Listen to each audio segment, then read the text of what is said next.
night, feeling high on this delight, counting seconds ticking down, champion in this jigsaw town.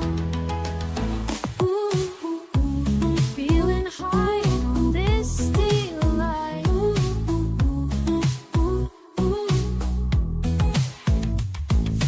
Brains on fire, tension snaps,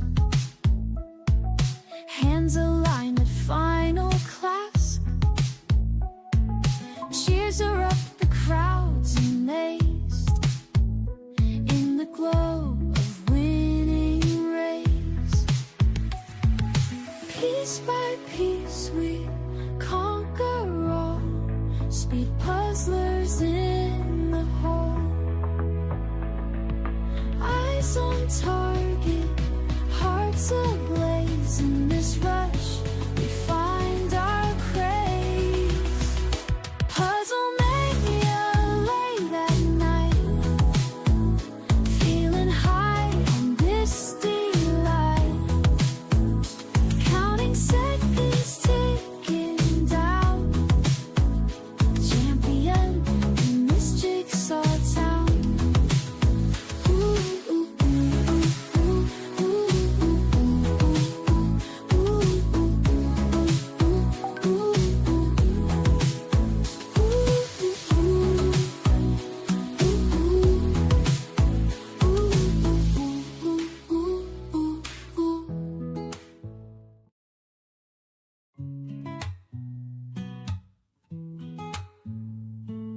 Pieces flying left and right.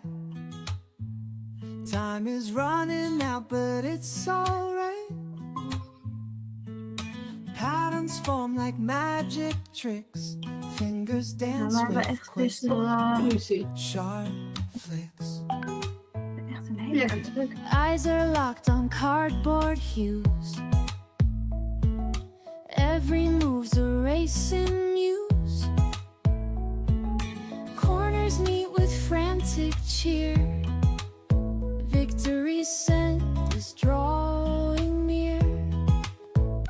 Puzzle mania late at night, feeling high on this delight, counting seconds ticking down, champion in this jigsaw town.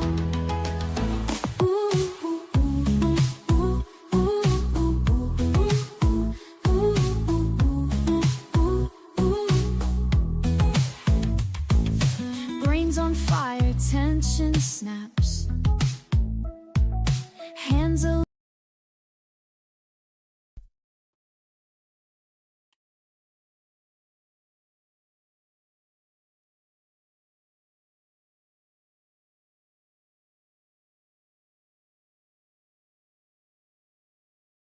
Conquer all, speed puzzlers in.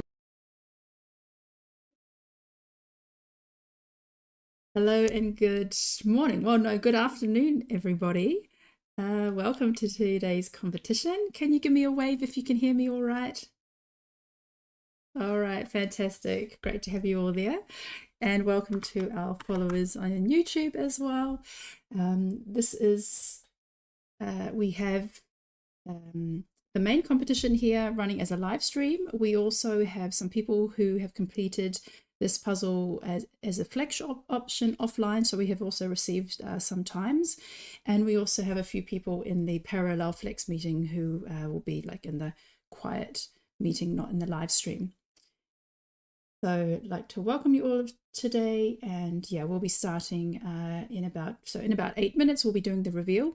Today will be a bit different. I'm going to be retreating into the background, and Catherine and Jim will be running the show today. And yeah, so I'll welcome Jim and Catherine. Hello, hello. Where's Jim? Oh, he's disappeared. Okay, he's hopped out of the meeting. He'll come back soon. So you've just got back from a puzzle tussle, so you were also just speed puzzling yourself some minutes ago.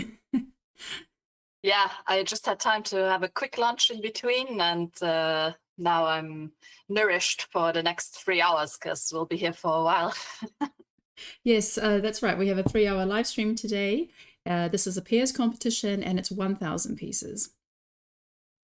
All right, so Jim is back in. Okay, looks like he's just taking a moment to get things set up.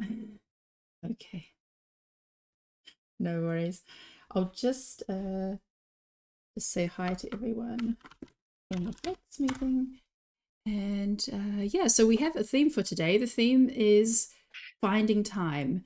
How and when do you find time to go to competitions, to practice, but also to get casual puzzling in? So yeah, I'll start with you, Catherine. Yeah, I guess it's like with every hobby you have, you just have to make the time in order to practice or even just to have fun. What gets more difficult is scheduling all the competitions, especially the ones that involve travel. And also for me, scheduling like team practices, because I have to travel to Luxembourg every time if I really want to have a team practice. So that involves a little bit more of a organization to get it done. Yeah, and for the rest, I mean, I just like to take, what is nice is the faster you get at speed puzzling, the less time you actually need to finish a puzzle. So about 2 years ago or 3 years ago when I started, and it took me always over 2 hours to do a puzzle, it was much more of a commitment than now, where I'm more around the hour mark or under.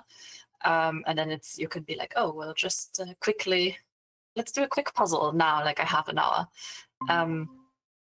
Yeah. How about for you, Michelle?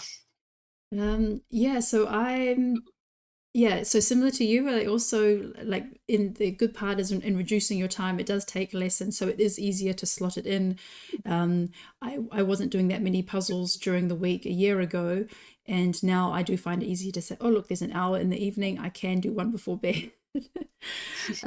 But yeah, in terms of making time, it means that something else gets less time. So for example, 2 years ago, or 2 or 3 years ago, my main hobby was gardening, and I would be spending like every Sunday I'd be like, or whatever, in the evening I'd just be out watering my garden for an hour and weeding and just doing all the things that caught my attention in the garden. And now it's like, oh, maybe do I have enough time for a puzzle? So my hobbies are suffering, my other hobbies are suffering a little bit, but it's fine. Like, yeah, I've just put gardening a bit lower down on the priority list this year.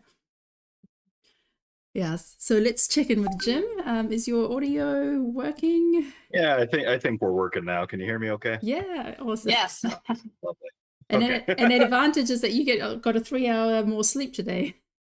Yeah, that's the big time jump for me, is with like the EJJs, the calendar shift, the jet lag there is always a little wacky, but it's totally worth it to get up early and see people just puzzle their hearts out and have some of the top competitors in here. I know, I mean, many people know I don't do as much actual puzzling, but I do watch a lot of the other puzzlers. I'm keeping I'm watching Mario a whole lot, doing things. And it's interesting how people are trying to stuff in puzzle time between other things. I saw a post by Tiffany Medeiros, one of the top US puzzlers, where she was racing against like the washing machine getting done, or like the dryer getting done. So that was sort of like the pressure clock for her to get that done, is like when something gets washed out. But yeah, Catherine, you make a great point that it is more of a commitment whenever you're not going sub-hour every single time. So finding when to carve that out, and also being able to avoid fatigue in a way, because a lot of puzzlers don't really get to start a puzzle until the end of the day, when you've already been up and doing a whole lot. And so that starts wearing you down a little bit more, as opposed to getting up bright and early and going. So it's there's always these trade-offs. For me, I think it really helps as much as possible for people to do a puzzle earlier in the day. I've been seeing some data suggesting that like morning puzzles tend to give people a little bit of a boost. I'm not sure, haven't done the full statistical analysis on that just yet. But it seems to give some people a little bit of bump. So if you're working on some things, maybe try shifting the time of day around a little bit. That might give you a boost. Yeah, I'm just going to make a quick note. We have several people in the Flex meeting. I'm just going to say hi and just check that everything's going. Hi, everyone in the Flex meeting. I just wanted to let you know, so we'll be starting in a few minutes. We do have space in the live stream, so if you did want to switch over and hop into the live meeting, I've put the link in the chat. Otherwise, you're perfectly welcome just to sit there in the quiet meeting and just parallel quietly. But if you want to hop over into the live stream, just click on the link. All right. So we'll be starting in a couple of minutes. I'm just going to check the messages. So yeah, there were some interesting comments in the chat. Sorry, in the registration forms. Maybe you want to mention some of those, Catherine. Yeah, we got a lot of reactions from people. Yeah, some were a bit more, shorter than others. I definitely see that people have a difference between like casual puzzling and practicing specifically for speed puzzling. For example, Jan Zino said that for casual puzzling, he is usually doing it before breakfast, which I think is pretty amazing to like first thing in the morning start a puzzle, or during the lunch break. And then in the evenings or in the weekends, he's practicing more with his pairs partner or his team partner. They are gearing up for the Dutch nationals that are happening next weekend. The whole Zino family will be there, but I think only for the second day. So they're busy with that. Kati, for example, says she finds time by pausing her whole study program and taking a semester off. And then she's like, I'm not serious about it. But, that can be a good use of your time if you have to take off work or school for some other reasons. We will read more through these answers as we progress through the competition and as time allows for it, but there's lots and lots of answers, so keep looking forward for that. All right. Yeah, no, that's very interesting to hear how people fit puzzling into their days. So yeah, just so that I will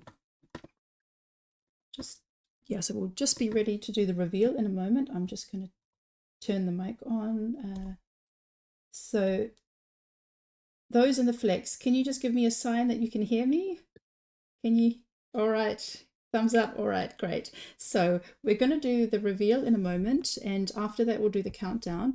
I just want to mention, because this is a mixed, we've never done this before, that we've had a pairs competition, first of all in the middle of the afternoon, but also we haven't done a pairs competition in a Flex format, so with some people in the who've done it offline. So I just did want to mention that we have already received some really fast times offline.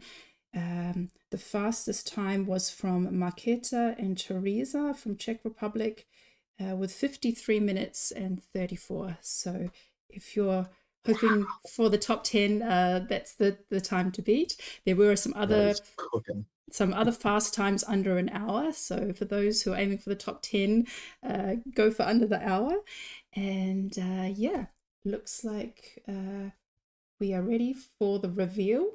So you can go ahead and unpack your puzzles. What's it gonna be? I'm so excited. And this brand has some plastic stickers on the side. Yeah, So- and be careful when you remove them. It's probably better if you get a knife, because if you try to pull them off, you're going to pull off part of the puzzle.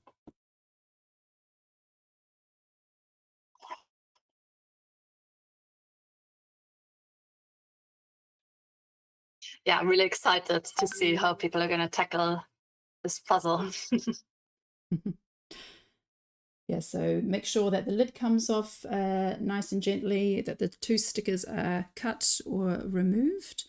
Yeah, and then when you're ready to go, place the lid box with the picture facing up back on the table.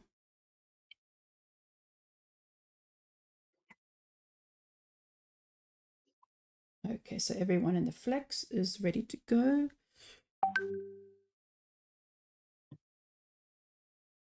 And looks like everyone in the live is Kristen, you're not supposed to start yet. Kristania Datua, please put all the pieces back in the box. We haven't started. So we always unpack together just to make sure that we all have the same puzzle and no one's struggling to open the box. Yeah, you can start. Just very excited to get going and say, okay, we've all been there, you know. That's okay. These Just few wait on seconds one right more before minute. start. Everybody's like getting their hands rolling, doing Yeah. the little stretches, the little finger calisthenics. Okay, I can see everybody chatting, like saying, okay, you do this and I do that. Okay, we'll just wait for Kristen to place all the pieces back in the box, get the lid on.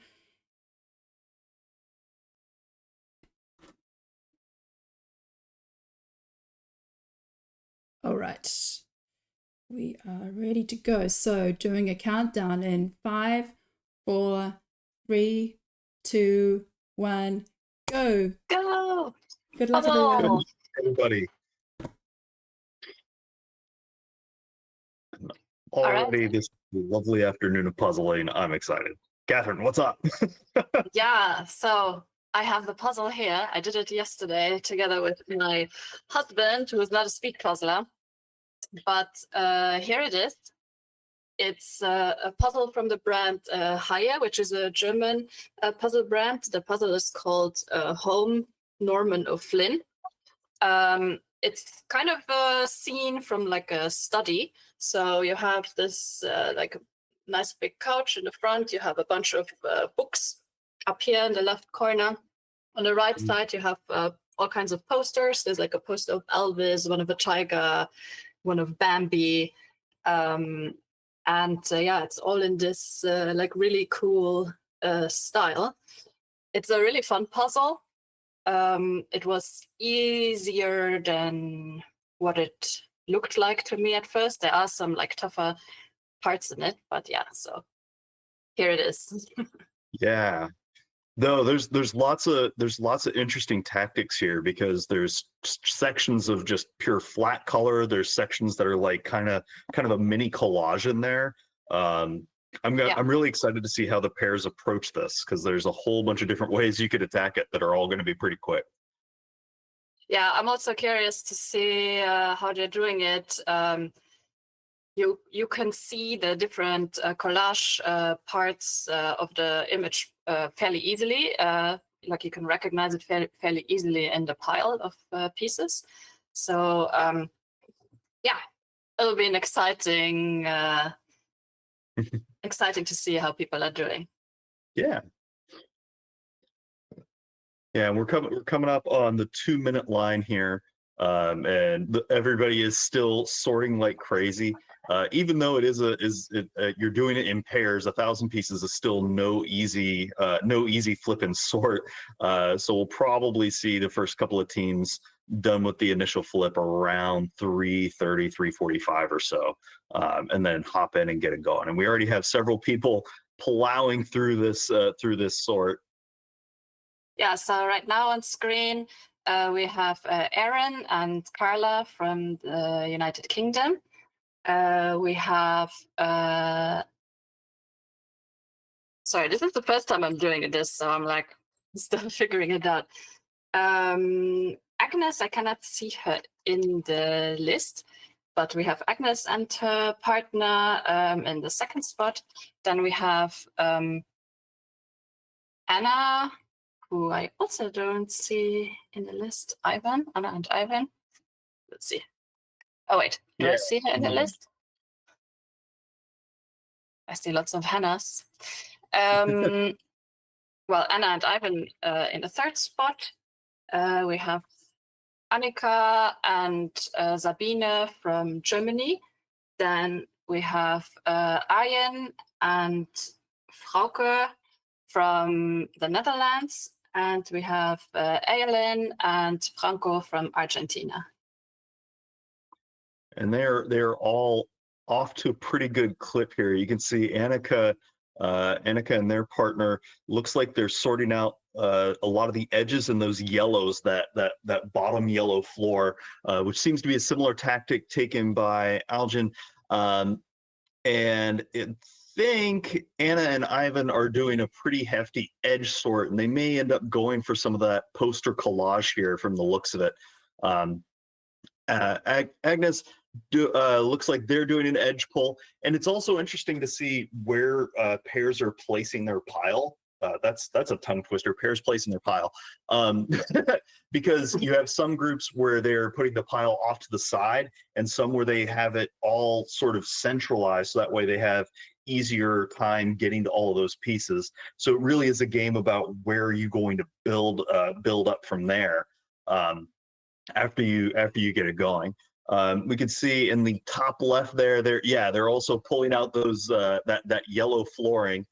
I'm curious which pairs are going to try to do this in a landscape format versus in a portrait format, because you'll have some pairs where it's a little awkward to do it tall wise, like along the same line as the table, because then you have to reach a little bit further to get to some pieces. It's a little it can be a little bit harder to see the image itself. If you're really used to using the box, sometimes having that further away can make things tricky. So being able to make sure that both people in the partnership are using their best skills is really, really important, especially in pairs thousands. Yeah, I agree. And another thing I always look for when we are doing pairs is how are they positioned on the table? Are they opposite of each other? Are they next to each other? Are they just around the corner from each other? Yeah, just the table setup. Like we see a round table, for example, or we saw just a round table, and I'm always curious how that makes a difference as well. All right, our next participants on the screen are Barbara and Magdalena from Austria. And then we have Birgit and Heike from Germany. And then we have Catherine, who is from the US but lives in Germany, and Janine from Germany, who will be also our guest interviews later today. Oh, lovely. Yeah, and you can see that as we close in on the 6:30 mark, a lot of our pairs are just about done with their flip and getting the sort. We can see that I think it's Barbara there. Yeah, Barbara is going for all of those red pieces. That couch looks like it stands out really well. There's bright pieces of red on some of the pillows, and then it gets real dark in certain spots. I'm curious to see how quickly that comes together, because sometimes those fuzzy paintbrushy colors can be a little tricky. But if you have really good distinction on what those gradients can look like, you might be able to fly through it. It looks like several of the pairs are doing that as well. Kiara, Nicole, it looks like Bridget's doing it. Yeah, let me just quickly introduce the bottom row of players that I didn't introduce yet. So we have Chiara and Nicola from Germany or Italy. Yeah, they're from Italy, but they live in Germany. Then we have Danik and Wies from the Netherlands, and we have Amma and Siobhan from Ireland. and they are on fire here. You can see most of these pairs are using opposite sides of the table. And one of the things that people mentioned in some of their comments when we were asking about how do you handle time was that it's really tricky whenever you're dealing with a pair, because you don't just have your schedule, but you have another person's schedule and that other person's entire life in order to try to overlap. And so being able to get two people together to work on something as hefty as a 1,000-piece puzzle is pretty wild. And you can see they're making really great progress here. Chiara and Nicola, they have that whole bottom yellow edge built and are starting to go in from there. And I think Nicola is doing a lot of sorting while Chiara's doing a lot of the building right now, is what it looks like. Yeah, and that yellow bottom part is easier to build than what it looks. At first glance, I thought it would be hard because it's just a repeating pattern, but it turned out to be easier than putting together the couch. I just wanted to mention Siobhan, she wrote as an answer that she puzzles every day where possible. No kids, no pets, and a boyfriend who is equally obsessed with his computer games and is happy to come to in-person competitions to support me.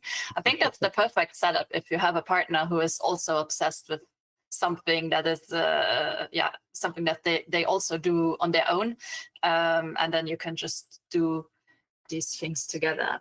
We have some new people on screen right now. So we have Emmanuel and Petra from Germany. We have Fanny and Hannah from Hungary.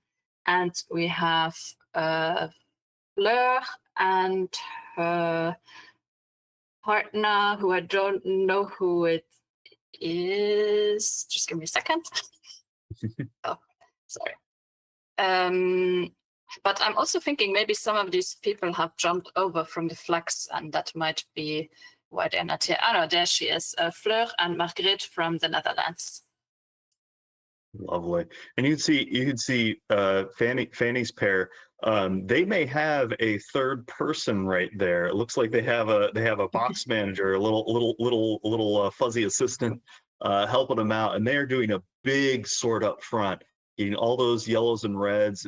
I think they're also sorting out the poster versus the that library book side.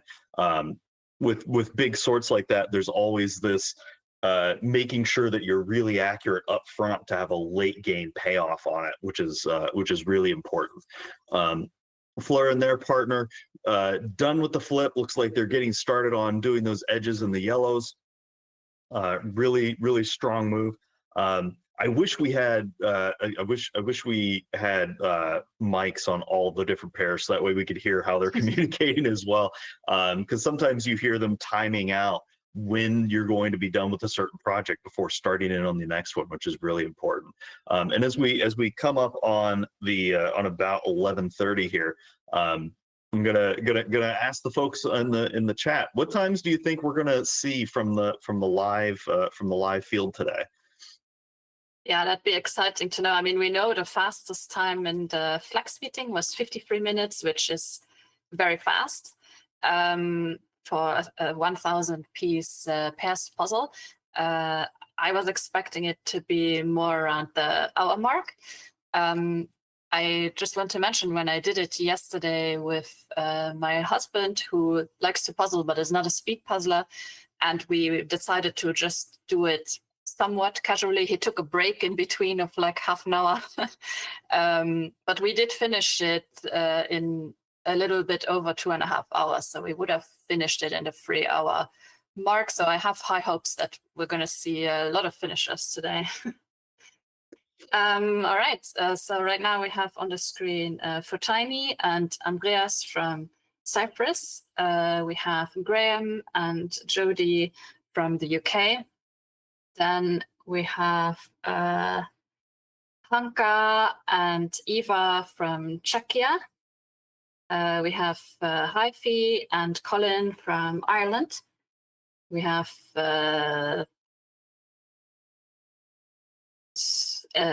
moment.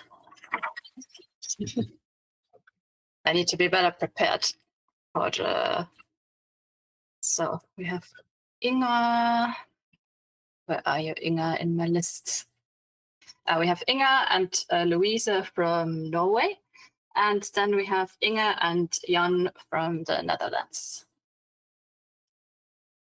Lovely. We have a couple of guesses in the chat for top times. Henning thinks an hour. SJB going down to the second with 56:18. That would be really impressive. And just sort of as a historical reminder, it wasn't all that long ago that getting close to an hour was considered like the gold standard of top puzzling. So the fact that we've now shifted that Paris 1,000th time down a little bit is really phenomenal, and just shows you how good people are getting. And you can see this because some of these pairs, they're doing a little bit of a shape sort. You can see in the yellow, the Fotile up there. They're getting that yellow, and they also have some of those posters. They're making these islands and grouping them, which is really slick. Can also see in the lower left there, they're using two different sides of puzzle boards, which can help the colors stick out a little bit, jump out to you, so that way whenever you start working on them, it's a little bit easier to see. So a lot of pairs will use those kinds of strategies to make the build a little bit easier if they do a big sort up front. We can see Graham and Jody are making some islands in that poster collage. And I'm suspecting that a lot of puzzlers are going to be drawn to that because it's nice and concise chunks to work on early that give you some progress, and then you can springboard off of that from there. Yeah, Inga and Jan, you can see that they're doing a little bit of what I think of as chaotic building, because they have all their pieces right in the middle between them, but they are so good at being directed in what they're going to work on that they can just slide everything in all at once. So one of them is working on those posters, the other one is working on the border, and eventually they'll start putting them all together. So it's a really slick way, so that way they can both have access to the pieces. Yeah, and if you're also used to puzzling together, I think then you kind of come up with a technique that that'll work for you. On the bottom of the screen, we have our next competitors, which is Jesse and Rowan from the Netherlands. Then we have Jessica and Katie from the US, and Julia. Julia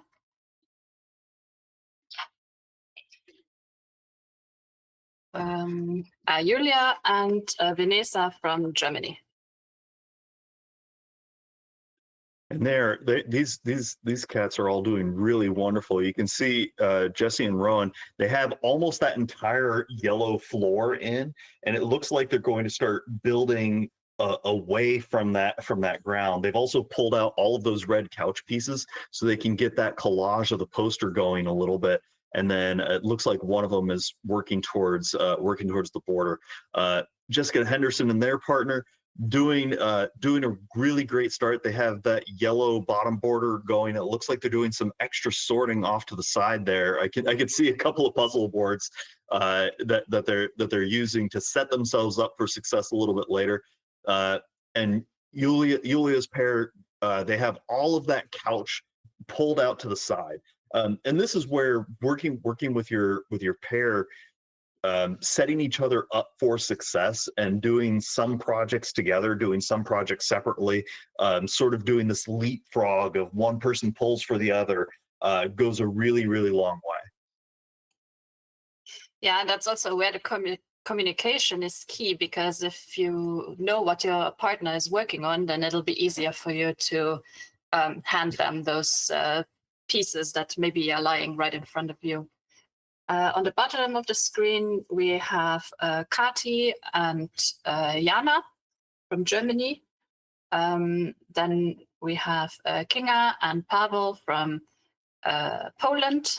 And we also have Kristin and sorry, Kristen and Christian. Yeah. Sorry. I'm apologizing. No, it's okay. A lot of it's- reviews, you don't see how much juggling goes on in the background between the lists of people and what we're seeing. So sometimes the names get a little scrambled, especially whenever people sign up late. So next time, as soon as you see the registration, jump right in. It helps us out an awful lot. It's that, and sometimes not both of the people do the sign up. So when I'm trying to get everyone in alphabetical order, then only the other partner has signed up, then their names are like lower on the list. So it is Kristen and Freya from no country, so it's a mystery. Well, it's no mystery that they're doing a really good job here so far, because you can see that they already have that full border built. They have a little bit of sort going, which is excellent. I think Kati and Kati's pair, they have that whole yellow built out. Little bit of a shift around there as they get as one of them gets those posters built in. I think those islands are going to be really good to knock out. And I think some of those gold yellow pieces in those posters really catch the eye and help you be able to sort and build pretty rapidly. And I think we can see Kinga's pair, they have that full yellow ground as well, and a couple of those poster islands. They're a little bit behind Kati's pair right now, but I think that they're doing some extra sorting that can set them up for success here. Yeah, doing really great. I think Kati's pair may be in the lead right now in terms of overall pieces, but there's still a lot of puzzling to go. And I think that couch and I think some of those background blues are going to be a little bit of a grind for folks.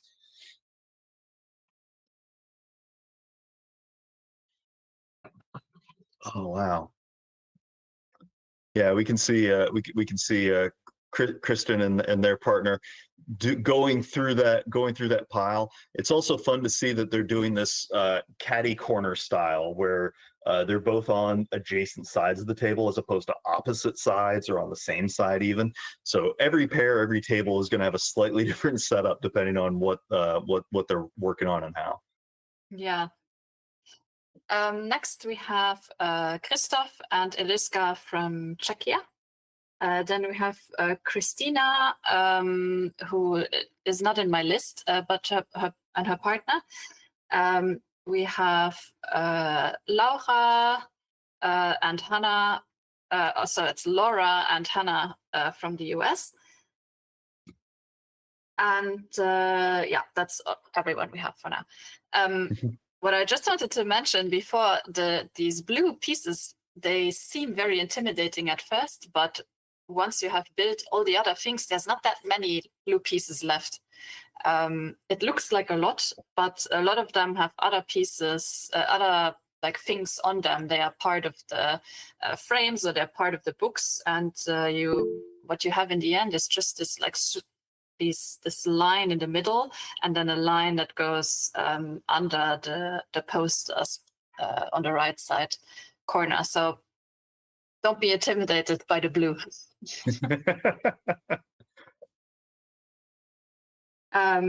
Next we have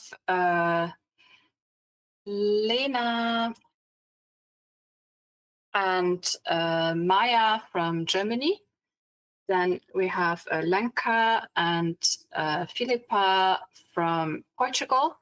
And we have Liane and Wiebke from Germany. I could have guessed that by the name, but I wanted to be sure.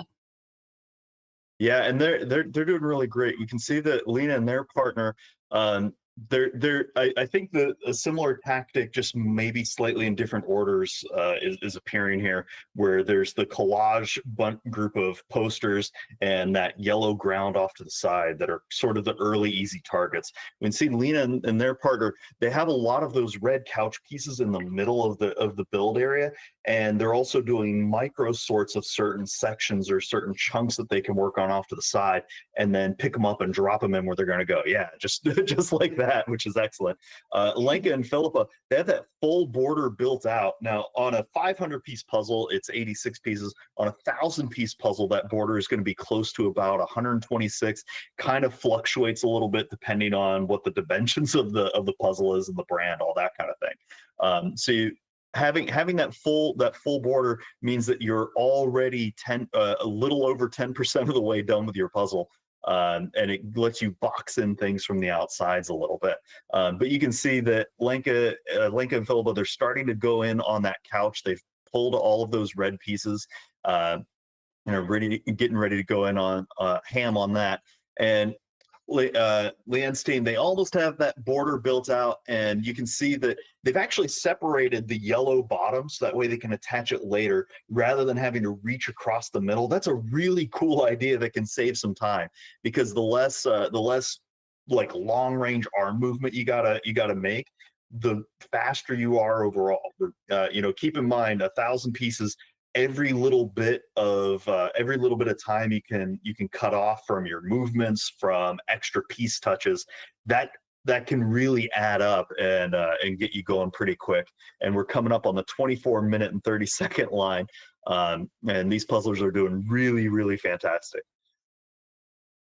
Yes, and then our next three people, we have Linda and Marta from Latvia. We have Maya P and Jenny from Finland, and we have Maya V and Rika also from Finland. Yeah, and they are, a lot of these pairs. Yeah, I really like how Linda and their partner, it looks like they're kind of working together on those posters right now and sort of doing a little bit of a side sort. We can see over there in the lower left, Maya, they have almost the full border done. It's not totally connected, but it looks like they have a lot of the chunks in, and that big yellow yellow flooring, and pulling away on that. Sometimes whenever pairs get into those sections where it's just a game of somebody's got to sit there and grind it out for a while, you'll see pairs swap in and out and be like, okay, I gave this the best 3 minutes that I could and I'm not making any progress. Let me switch to another spot, right? Sometimes it's a game of, hey, no matter who's here, it's just going to take a little while. So one person's going to sit in that zone, and that's just their job for a while, and the other person can work on easier things for a bit. And each pair is going to have slightly different tactics, and it's about what is the strengths of the team in terms of managing the overall time. Right? Are you guys better working together on a really tough section? Is it better to have one person just grind it out so that way they can keep track of what pieces they've tried, which ones they haven't in certain spots? And those are difficult questions to parse if you don't have a lot of time to organize with your partner and practice those kinds of things, those kinds of scenarios, and get them knocked out. Yeah, you're absolutely right. Next up, we have Maria Tibi and Evelina from Sweden. Then we have Marie.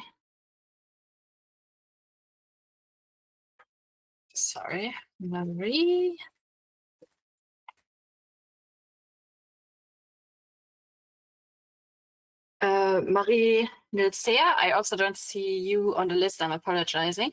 And then we have Mary and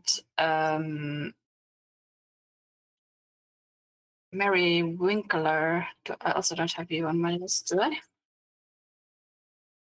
Mary Winkler and her partner. Well, they're we're probably going to know their names soon enough because they're doing a really excellent job here. You can see that they have that poster built out, and I think it looks like a lot of that top border built in. They are cruising right now. And I always like seeing it when pairs hype each other up a little bit. You can we can't hear them, but you can always see with their hands whenever they like clap or sort of cheer and that kind of thing for each other. It's really, really great. Marie's pair looks like they are doing doing this this cool thing where they're both building right side up to themselves and then rotating the pieces into where they're going to end up down the line. Early on, that's a really, really great way to save a little bit of time if you're not super strong puzzling upside down. Sometimes doing things where it's easiest for you to see it and then shifting it around can be the save rather than trying to force working upside down when you're not super comfortable with it just yet.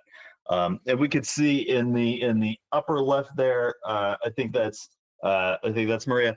They also have a third pair of hands there with a box manager furry friend, keeping an eye on the goings on, giving them a little bit of cheer. Yeah, I just found out that Mary Winkler is Mareile Winkler and Lisa from Germany. Oh, lovely. Yeah, it's hard for me to sometimes find the names also because your name in the meeting has a different spelling than than the spelling that you signed up for. And since I don't have access to your name that you use in the email address, I have to like go off the name that is on your screen instead of like actually seeing your name connected to your email address. So that's another reason why this is all anyways like a first time trial. I'll get better at this as time goes on, hopefully. And before we missed Christina and Philip from Bulgaria, I did find your registration now. Same reason, because your name was spelled a different way in the meeting than it was on the sign-up sheet. So therefore, the confusion. All right, let's see who we have now and if I can find you in the list. So we have Mia and Taro. I can see your names on the thing, but let me see if I can figure out where you're from. Yes, you are from Finland. Then we have Minna and Elena, also from Finland. And then we have Mooney. I saw your name before somewhere. Yeah, we have Mooney and Sas from Germany. Yeah, and you can see Mia and Taru, they almost have that full border built. It looks like they have a couple of handfuls of edge pieces that aren't quite in yet. But they're also doing this this sort of both people are working in the ways that make sense to them because they have that full bottom built out with that yellow flooring, but they have it in a portrait setup, so it's lengthwise along with the table, but one of their pairs is working on the poster and is building towards themselves, and then they can pick it up and airdrop it in where it's going to end up belonging, which is really, really cool. Minas, their pair is almost done with those posters and that lower yellow. They are flying right now, which is really, really impressive. And this is not it's not an easy puzzle. We're just crossing the 31-minute line here, and they are cruising away. It looks like they have the border on that poster side, and their hands are just moving really quick. One of the things I love with pairs is that you can see when they trade off who is giving the second win to who's going to give that little bit of an energy bump, so that way you don't fall into a slump. Mooney doing a great job there getting some of that couch lined up. You can see that they're searching in through those bright reds to try to get those couch pillows built out. Sometimes those big reds, if you can really distinguish the pinks from the brights or the darks, you can start making really good headway there.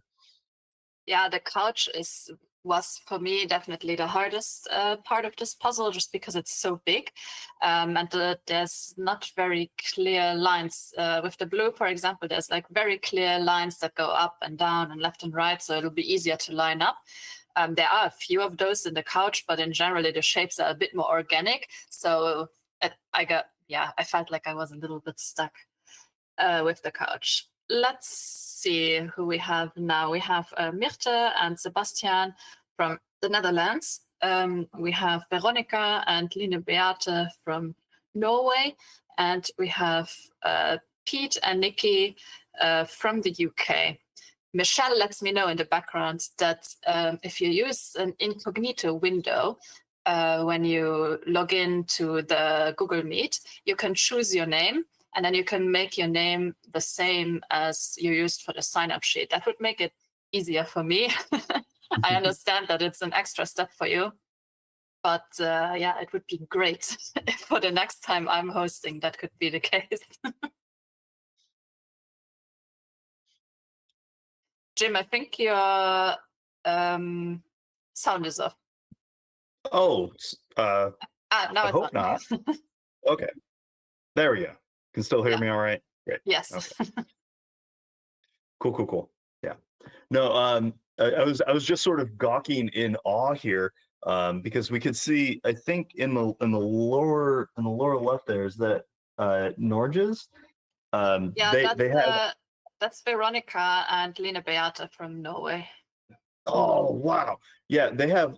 They're working separately, but you can see that one of them has the entire poster section almost completely built now, and getting ready to rotate in, and the other is working in on that couch and getting the yellow floor. And that's probably the cleanest poster set that we've seen so far, in terms of complete build. So very well done there. They are cruising. And I like what. Oh, sorry. I was just going to say those posters are relatively easy to recognize in the pile because they have all the different colors, and some of them have very recognizable things like a sunburst, or they have a very different texture. So yeah, I think that's a great place to start. And we are also coming towards, slowly, we're approaching the end of the alphabet. We're at the R's now. So next up we have Rachel and Lisa from Denmark. Then we have Sabina and Elisa also from Denmark. And we have Sandra. Sandra, okay, Sandra, Bernd is Susanne and Daniela, and I'm assuming that they're from Germany just by the names. And it's really, I wonder sometimes, do puzzlers get this meta sense of doing artwork within artwork? Because those, we've been calling them posters, but there's like a little UFO, there's a tiger painting. It looks like just a wall of separate art posters right above that couch. And you're right that those colors really stand out. There's text of, I think it's ha ha ha ha ha ha ha ha ha ha ha. I'm not going to say all ha's correctly. I can't read it quite that tight. But those things stand out, and I wonder sometimes if the puzzlers go, oh, it's art within art, and have that kind of moment of levity while trying to move really fast. I know many puzzlers don't always recognize what they're building as long as it goes in. They just do that pattern recognition of, oh, well, these 10 pieces all have the same texture, so I'm going to throw them in really quickly. And you can see Rachel's pair doing that pretty rapidly. Sabina's team doing each of those posters individually. We can see that they have the yellow backgrounds built out pretty well. I think that ship's poster is coming in rather nicely. And Sandra's pair also doing a really good job. You can see that they have a lot of those bright pinks from the couch built in. I don't think a lot of pairs have started in heavily on the bookshelf side just yet. And I think that might be a safe call, depending on how good you are with really using teeny tiny clues in order to try to go in and build in on that. Yeah. So when I was building this with my husband, he was doing all of the bookshelves. That was his You thing. gave him the hard job intentionally. No, he volunteered for it. He did the border, and then he was like, "I'm gonna do the books," because he, first of all, he loves to read, and second of all, he likes to puzzle. Fonts, anything written, and I feel like that's a typical like big beginning speed puzzler thing that a lot of casual puzzlers also like to start with things like that, whereas I was like, I'm gonna do this yellow floor and then I'm gonna do some of those posters. That's kind of how I was going about it. All right, now we have on the screen also Saskia and Karina from Germany. Then we have Silja and Marta from Norway. And we have Veronica and Noelia from Spain. I'm really impressed by Saskia's pair here. They have that full poster built, full border, bottom yellow. They've made pretty decent progress on that red couch, but they didn't stay on that couch and just spin their tires. They got as much of those bright pinks done, and then they started jumping around. And you can see that they're building down from the upper left corner of this puzzle where there's sort of this dark bluish purple shadow. And they're using that coloration to sort of sunburst down and into the rest of the puzzle. It's really slick. And now it looks like they're using some of the lines and some of the groupings between the blue, between that blue wall background and where the shadows meet up. Either inside of the bookshelf or in one of those cubby holes. Really, really great building there. And we can see that in the upper right there, I think it's, I apologize for my pronunciation. It's Silja and Marta. Silja and Marta, they have a really, really organized field. And you can see that they're using puzzle boards to shuffle around pieces to make space for what they're going to build and what they're going to work on. But they're being really, really organized in placing things exactly where they're going to go. And actually, that's a really good move. Sometimes you just have to move pieces out of the way in order to see clearly what you're going to work on. A lot of puzzlers end up with this big bowl of chaos. And if you're not hyper comfortable with being able to distinguish pieces inside of that chaos and building out of it in order to find bigger joins in the puzzle, being organized up front goes a long way. And we can see Veronica and their partner doing really, really well. A big shift of pieces using a puzzle board there. And it looks like, yeah, they have that bottom border built out. And Vesna and their partner hammering away. Our last pair in the competition is Vesna and Jan from Finland. They are also, I think they're streaming their progress also on YouTube. And as usual, I'm worried about their space, the amount of space that they have for their puzzle. It looks very cramped on their table. So yeah, that's Vesna and Jan. They are our last pair from all the introductions. So yes, we made it through the introductions without someone finishing. So nobody's gonna get that bingo square today. Not that particular one. I'm sure there's plenty of other bingo squares to get before too long. And a fun thing for Vesna's pair, even though we're worried about space-wise, there's a lot of puzzlers that work in cramped spots all the time, and so you get used to that and you use it to your advantage, and it really helps with your piece management. You know, sometimes at big events, you're working on a half table, so whenever you're comfortable operating on a really small space, it goes a long way. But yeah, it looks like since we're at the end, we're starting to pull up some of the leaders. Is that right? Exactly. So it looks like we have Inga and Jan from the Netherlands here in the top left, and then we have Kati and Jana. And next we have Line, Beate, and Veronica. And then we have Maya and her pair, that was Lena from Germany. Then we have Emma and Siobhan, and we have Chiara and Nicola. And yeah, we can see that most of them are in a similar spot. They have the bottom done. They have the posters done. Some of them also have the bookcase done. And Chiara and Nicola and Kati and Diana have been working on the couch, which I think is probably going to take the longest time to build. So having the couch done is early will be a great advantage. We also have Lena, and there was some switching around. We have Lena and Maya on the bottom right of the screen right now. So yeah, what do you think about their progress, Jim?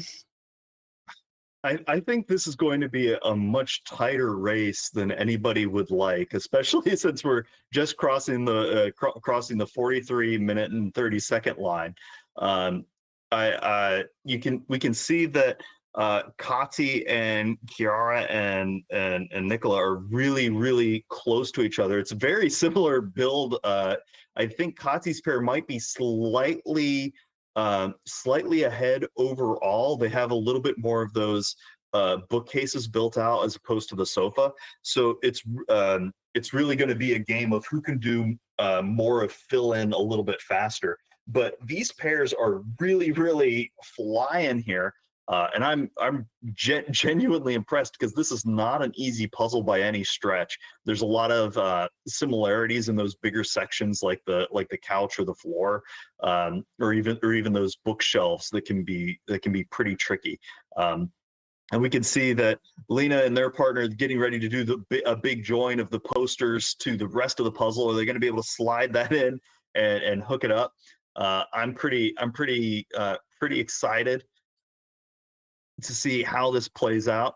Also, quick shout outs in the chat. Matt is saying hi to everybody and that they finished a pairs practice at 3:30 a.m. last night. And they did an incredibly hard 1,000-piece puzzle. That is dedication right there. It's either dedication or addiction. Sometimes the line is a little blurry on that in terms of definition. But hey, you find the time where you can. Sometimes ODark 30 puzzling really helps you out, which is excellent. Yeah, a little reminder to everyone who's now here in the lead. You have about 8.5 minutes if you want to beat the fastest time from the flags. So we'll see if that's possible. I think Inga and Jan are doing a great job. It looks to me like they only have to fill in the blues and the couch, the sofa, which will be more difficult. I think we also added some new people to the screen, Lenka and Philippa, who we cannot really see how far they are at the top of their puzzle because the puzzle box is standing in the way.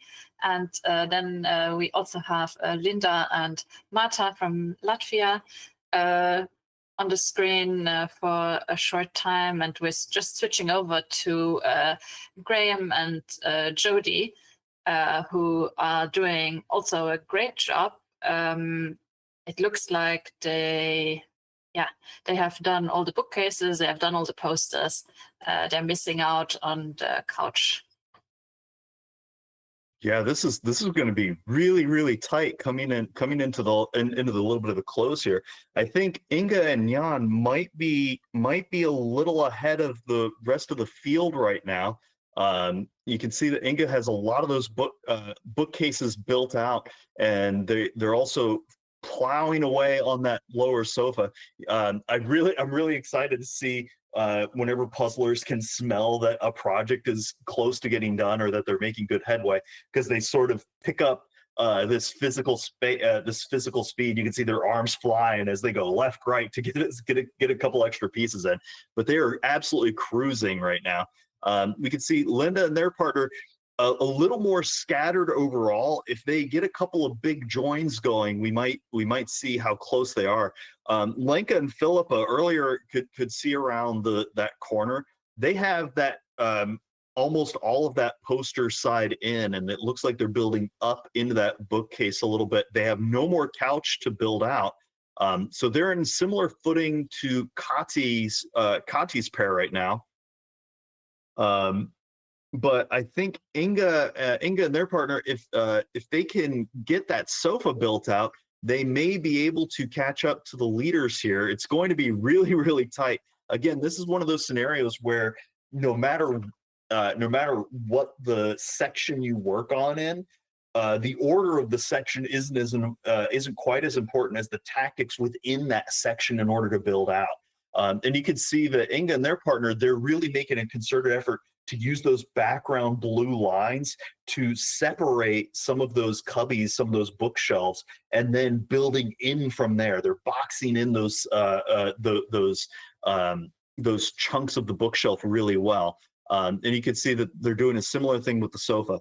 We could see that Kati and their partner hitting a little bit of a wall, ironically enough, hitting a little bit of a wall as they come in on that bookshelf side, and they start working on getting the connection between the poster side and the bookshelf side, which has that background blue with those black lines. Those black lines are a little split between several different places on the puzzle itself. So it's easy to get a little lost in the sauce there. And sometimes if you have fewer pieces, but they're spread out over a larger area, it can be a little harder to get those in as opposed to several pieces that are all concentrated in one zone. So it's really going to be a game of knowing yourself and your partner and your puzzling to see how much time you can make up where, which is really impressive.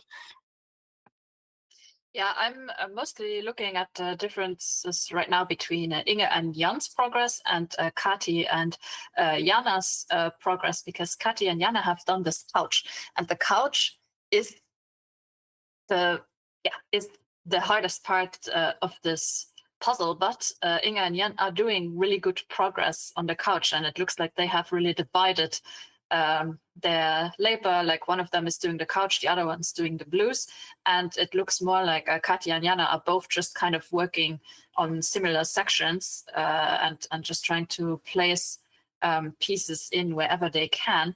You can in these blues that Kati and Jana have left, and also I see Lena and her pair's partner, they are also working on all of these blues.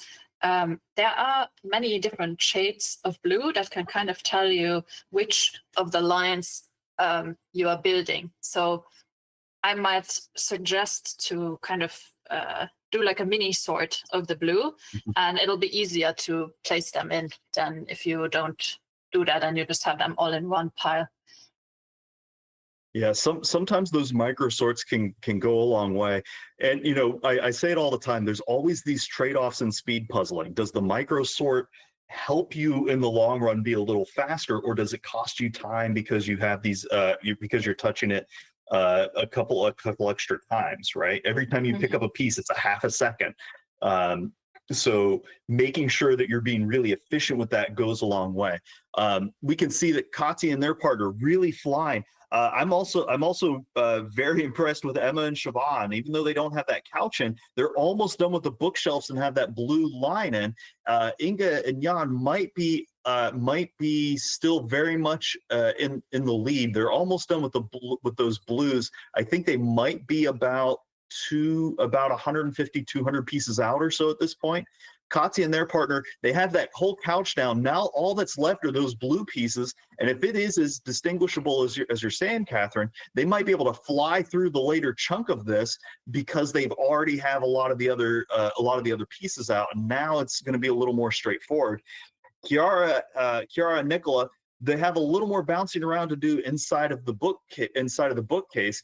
It looks like they have a lot of the pieces for the bookshelf on the opposite side of the board. So maybe if they slide those over, they'll have a little bit of an easier time. Emma and Siobhan, they are starting to fly in on that couch. That couch is maybe about 15 to 20% of the puzzle, so they're maybe close to 250 pieces out at this point. Lenka and Philippa looking really strong here.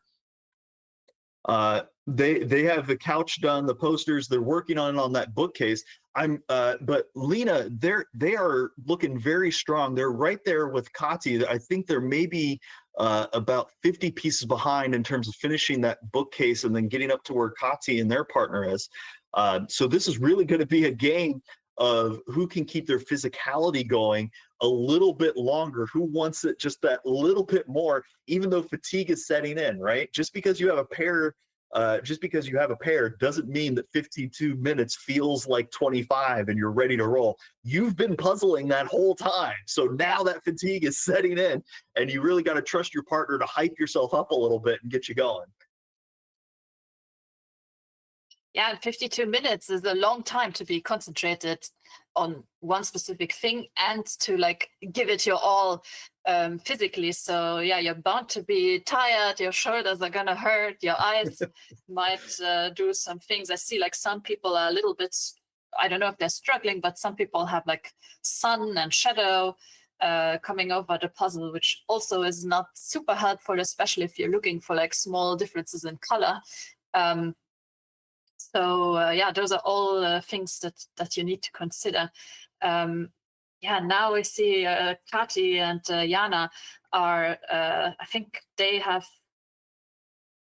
like ahead now of Inge and Jan.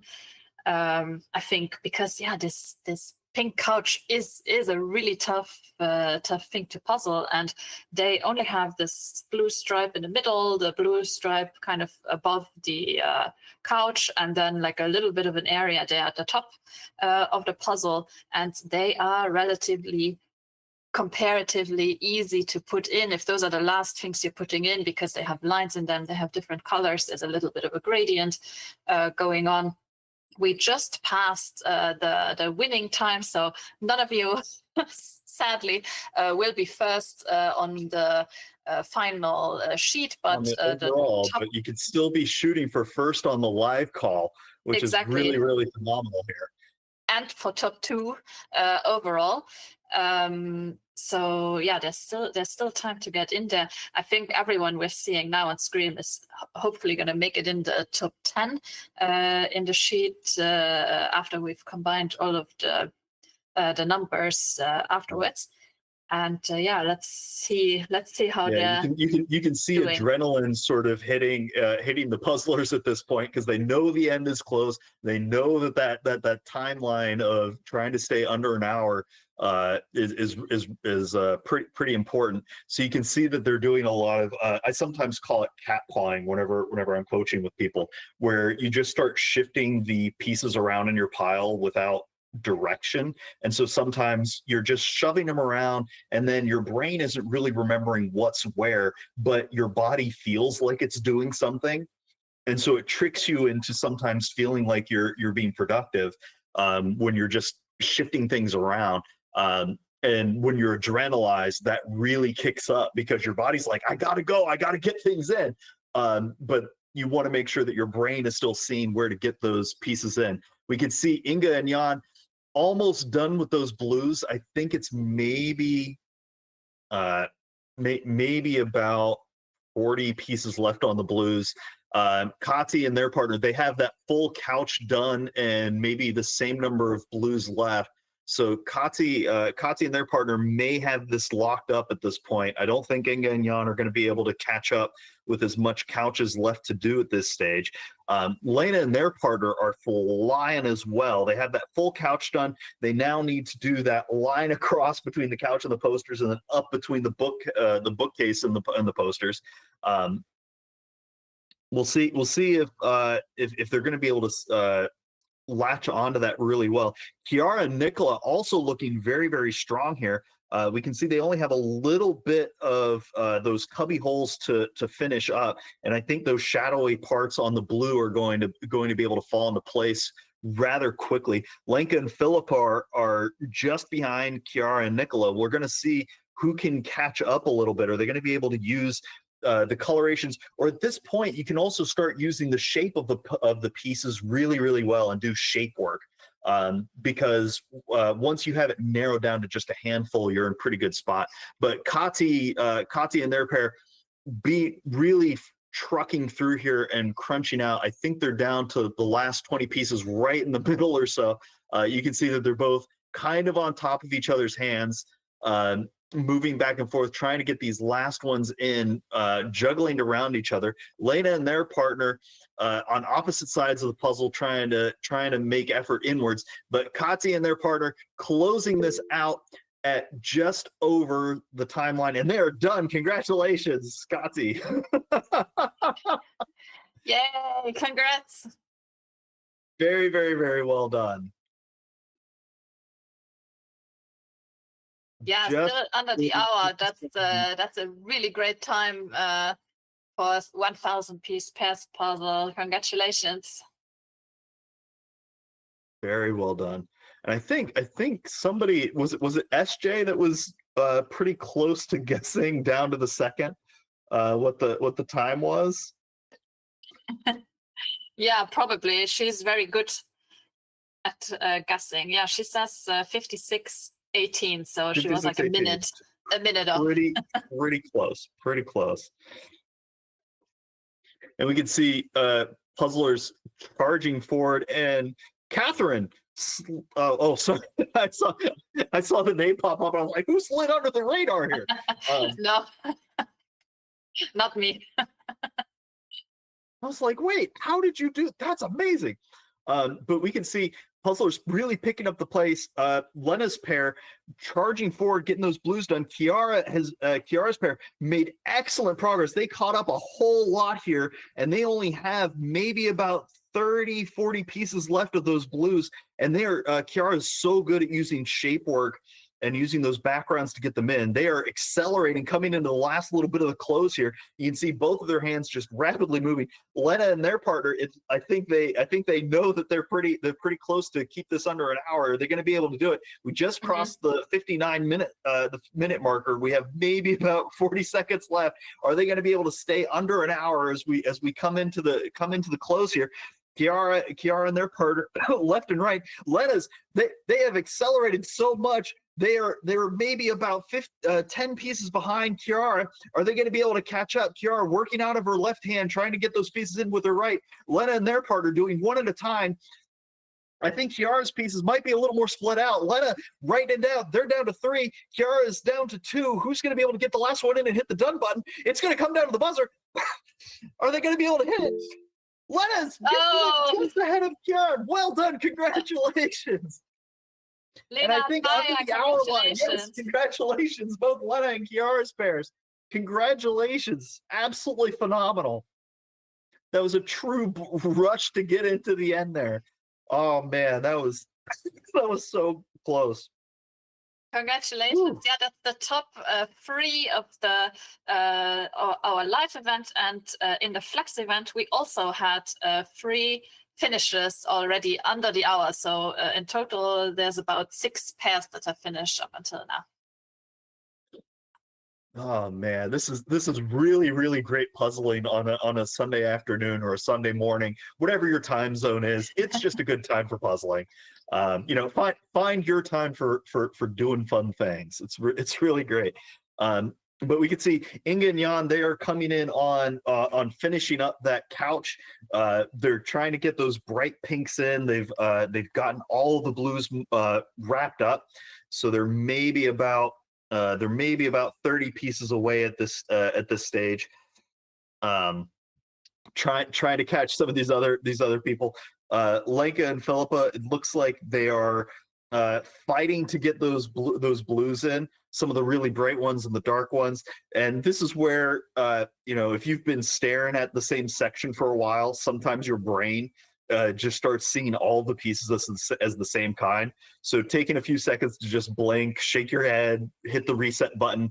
Those few seconds of hitting reset can sometimes save you a lot of time overall in terms of how you're going to be moving forward.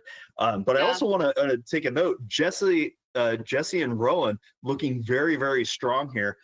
They only have that line down the middle of blues and a couple of other spots left. I think Inga and Jan are going to be able to lock in the next slot here in terms of overall pace. But Jesse and Rowan looking really strong. Lenka and Philippa finishing up those blues. You can see that they're accelerating now that they have fewer things to aim out. Emma and Shaban, they're trying to finish up that couch. I think the dark parts of the couch and some of those blue lines may have slowed them down a little bit. But they are making excellent progress here, just over an hour in 2 minutes and 30 seconds, which is wild. And Inga and Jan coming in at the last 3 pieces here. 1, 2, who's going to get the last one and take the glory? 3, and they hit the done button. Congratulations. Yay, 4th place for the live. Very, very well done. Good job. Well, and that's the other thing. When you're doing it on the live stream, you also have the like active competition pressure going, right? Like, other people are right there with you. And sometimes if you're doing it offline, you're doing it at a real convenient time. You're doing it after you've like woken up. So there's always these trades off with offline versus on live. But these puzzlers are doing really, really well, really great. Lenka and Philippa coming in on the last handful of pieces here. 1, 2, 3.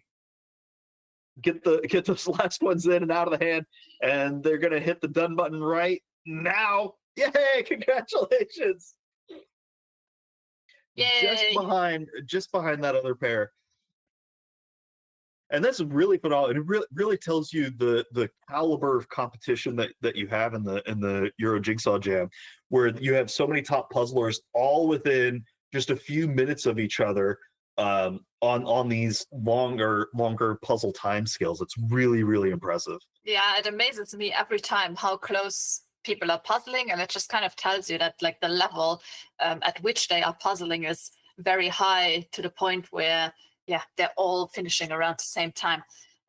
It's always impressive to see. And then you kind of have like a wave, like you have like these waves that are coming and going. So you have like the super fast puzzlers, and then it slows down a little bit, and then you have another wave of like a lot of people finishing around the same time. And it just kind of keeps going like that. Yeah, I really like how over time the gaps between those waves has been shrinking, and I think it's because more and more people are optimizing the way that they work together, which is really neat. It used to be the case that a lot of top puzzlers and pairs, you would just sort of find a buddy and go, hey, let's go puzzle together and hang out. And now you have people finding time to practice and get together and make those kind of adjustments that shave off, a good minute 30 seconds from these longer times, which is really, really impressive. We can see here, I think that's Emma and Shaban coming in on the last 1, 2, 3, 4, 5, 6, 7, 8, 9, 10, 11, maybe about 15 or 20 pieces here, all in that lower couch region. Being able to get those dark pieces in, they're going to be able to lock up the next time slot. But Jesse and Rowan making really, really good progress as well. They only have those blues remaining. They're maybe about 25 pieces out from being able to finish up. Emma and Shaban closing this one. They're really, really close. Had a little bit of a hand struggle getting those last ones in. Who's going to hit the done button? And they knock it out. Congratulations. Just under an hour and 6 minutes. Very, very, very well done. Congrats.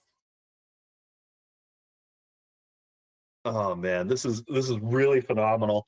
And we also have a note from Teresa in the chat, Teresa and Marquetta, who got first place. I guess they were also finding time because they were racing against Marquetta's baby being a little hungry.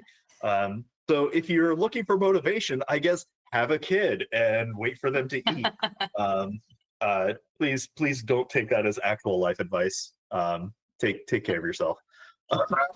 But they did really, really well done. Congratulations, Teresa and Marquetta. That's absolutely phenomenal.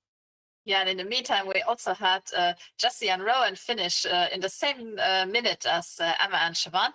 And just now, Linda and her past partner also finished. So we are up to 8 finishes right now. Congrats, Jesse and Ron and Linda. That's really phenomenal. Under an hour and 7 minutes, and we have so many finishers. A few years ago, getting down to an hour 15 was what was the gold standard. It was that was the Mount Olympus of pairs puzzling thousands. Now you have these puzzlers that are able to do that regularly, and it's so phenomenal. It blows my mind how much speed and concentration these people can throw in, for that long, and especially on these harder puzzles. Like, let's not forget, this paintbrushy background is really difficult to distinguish where one piece goes. This isn't a classic collage that is like a classically fast puzzle with real clear sections to work on that are nice and straightforward. There's some murk in here that's tricky to catch on to. Yeah, especially in that couch.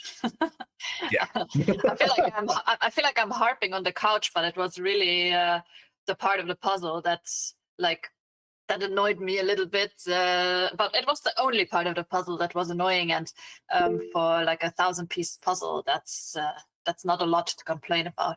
Oh, Saskia and her past partner also just finished. Congratulations, Saskia and Let's Karina go! from Germany.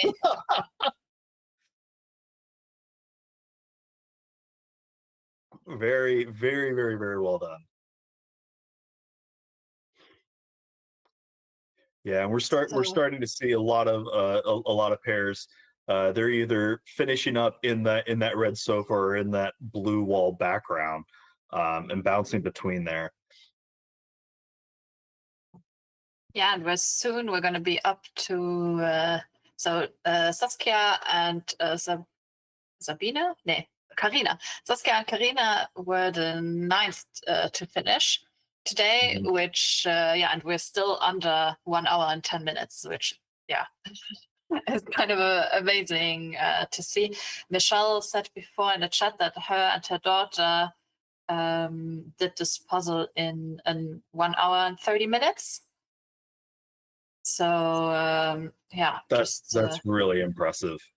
Like, I can't, like, there's a lot of things that I can't do in an hour and a half, and getting a 1,000-piece puzzle done is up there, unless I'm riding the coattails of somebody much faster than myself. Yeah. Matt, you're in the chat. Matt's mentioning maybe there's a little bit of a collage effect with this puzzle.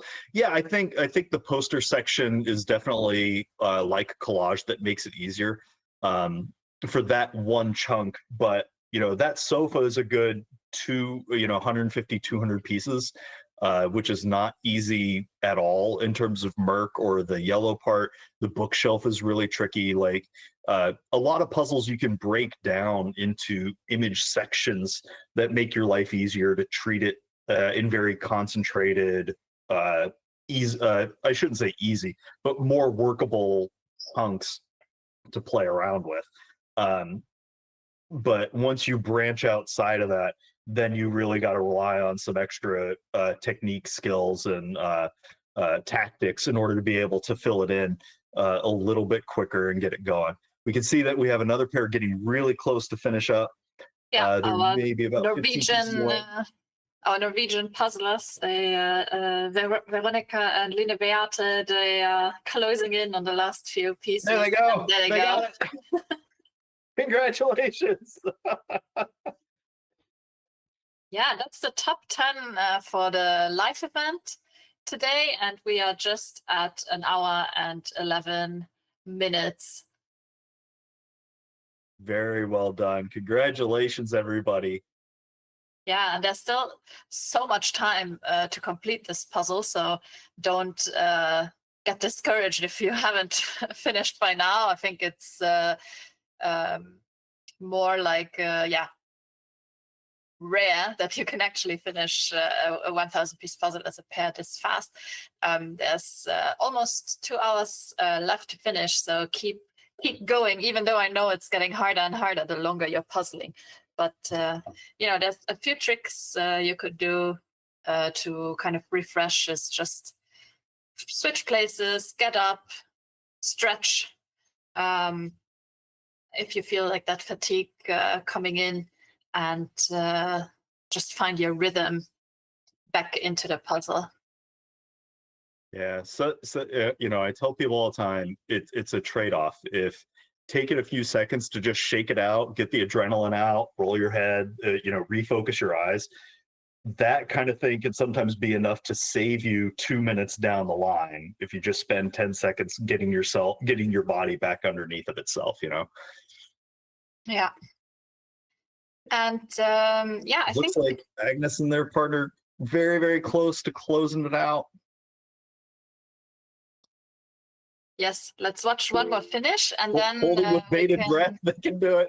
There's only a handful left and right, building out of the hand. Just got to finish that sofa up, run over to the. There it is. Congratulations. Congrats.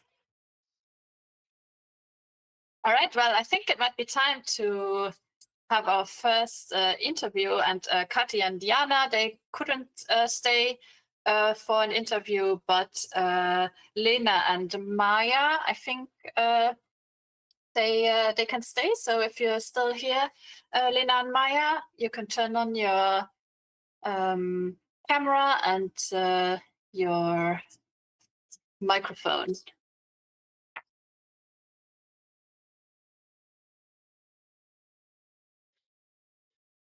Oh, they've left the meeting. If you're still watching on the live stream, please come back. If not, then we are gonna just start with Chiara and Nicola. Nicola said no to an interview, but Chiara said yes. So we're just gonna go with Chiara's answer. Hi, Chiara. Yeah, I've let him go as usual. Well, congratulations on finishing third.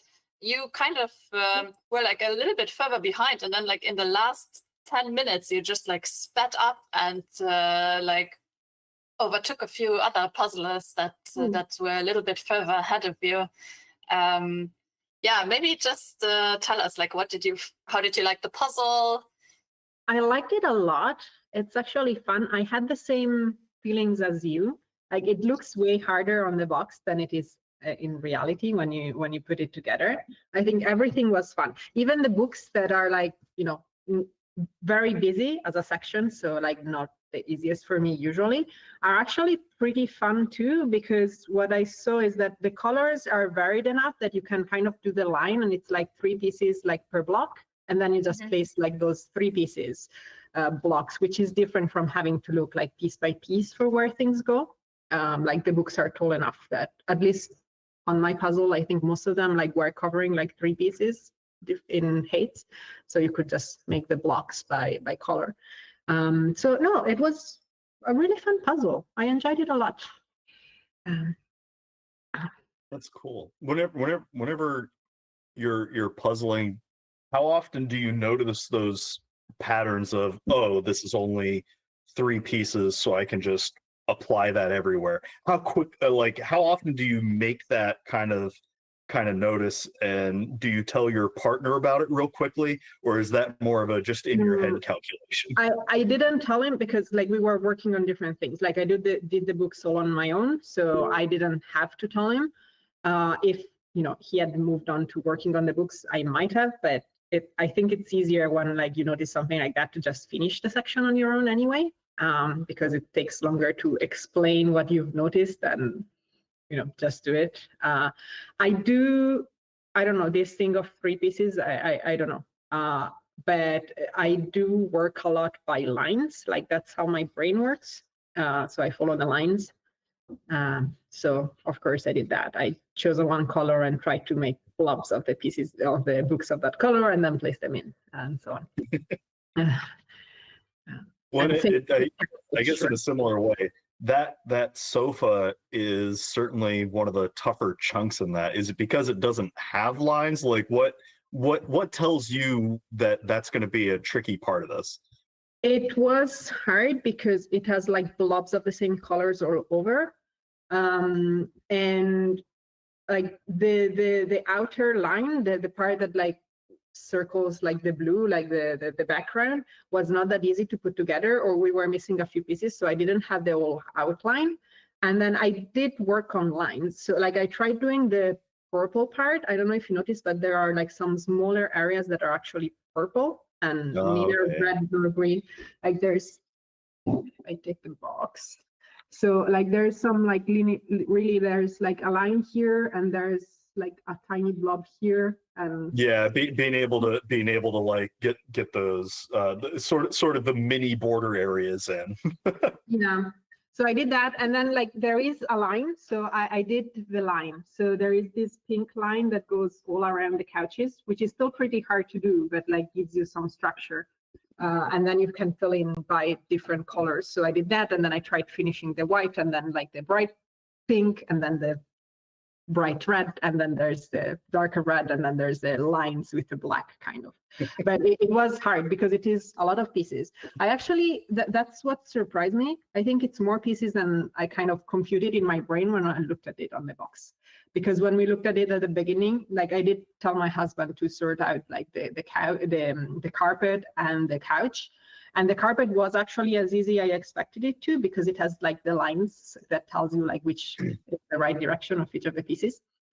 And the couch was harder, but also it was way more pieces than I expected when I saw the giant pile there on the table, and was like, is that the couch? Really? But yeah. Yeah, it's a pretty significant chunk. Both that floor and the couch are like maybe 15 to 20% each of things, and that's a hefty amount. Yeah, the carpet is like probably half of the couch in size. It doesn't seem that way at the beginning, but like the couch is double the pieces than the carpet. Yeah. So our theme for the day is how do you make time? So how does one make how make time? How? It's extremely hard. Like when I read the question, I was like, yeah, I don't know how people do it. I wish I was able to make more time. It's really hard. I feel like there's never enough times. Like I'm super impressed by everyone who does manage to make time for like training like every day, if they have like also a job, like a full-time job. Like I really don't know how they do it. I've managed to do that last year, like the last month before Worlds, and for sure I will try to do that. But even then, like I skipped a couple of days because it was just like there's some evenings where you're just too tired and whatever. I'm not a morning person. I heard you say, I don't remember who it was, but like someone who wakes up and like does the puzzle in the morning. I like that wouldn't work for me. So I try in the evenings usually. But then it's often like after dinner, and then like it's dark and it's not perfect, and you start getting tired, and like, you know, after dinner you look at the clock and it's like it's 9 p.m. Do I do the puzzle, or do I just give in and go do something else that is The lure of the couch, right? yes, the lure of the couch. It's big. I feel like someone needs to invent like a really good puzzle tray that you can sit on the couch with, so that it's like you can combine both. But I don't think that would work. Like you wouldn't like do the, if I do this speed puzzle training, like you need to do that properly. Like it will never like fully work on the couch, like on a comfy tray. And you can do it, like I have done like wooden puzzles on the couch on a tray, because that you can do. You just put that on your lap and like you do it on the couch. But also if I do relaxing puzzles, like I prefer to do bigger ones, and then I want to go on the table, and still like it's on the table and I watch TV and like it's relaxing, but again, it's time, right? And like time is only so much in the day, and also in the weekends. But yeah, I don't have a good solution. I don't have any magic trick for having more time. It's just hard. Wait, you mean there's not just a get good quick magic like easy button? No, Well, if you have one, You're breaking my heart. I thought there was just a very straightforward way to make all of this, to make everything fit like in time, easy time blocks. I don't know. There's people that are really good at time management. We can learn. You were saying that whenever you're gearing up for like a big event, you try to do a puzzle every day. Like, are you the kind of person that tries to put a calendar schedule together and then stick to that? Or is it more of just crimes of opportunity whenever you have a breath? The second, I'm not good. I'm good at planning my work life. I'm terrible at planning my personal life. So no, I've never tried like making a calendar and a plan. Probably I should, especially like if I know that there are a few things that I want to train, and like I should like decide, okay, I need to do some left hand training like once a week or whatever, and tick it off a box, something like that at least. But I haven't tried that yet. But now you're making me think that I should for this summer. And it's mostly like I just commit more. Like I know that the big event is coming up, and so I'm more willing to say I will dedicate all of my free time to this. Like one thing that I noticed, like one of the other hobbies that I have or things that I do is like I read like fiction, and I looked at my stats, and last year I didn't read a single book between July and August, and that's like a clear pattern of the, well, yeah, I was doing puzzles and only doing puzzles instead of like splitting my time more evenly across hobbies. Yeah.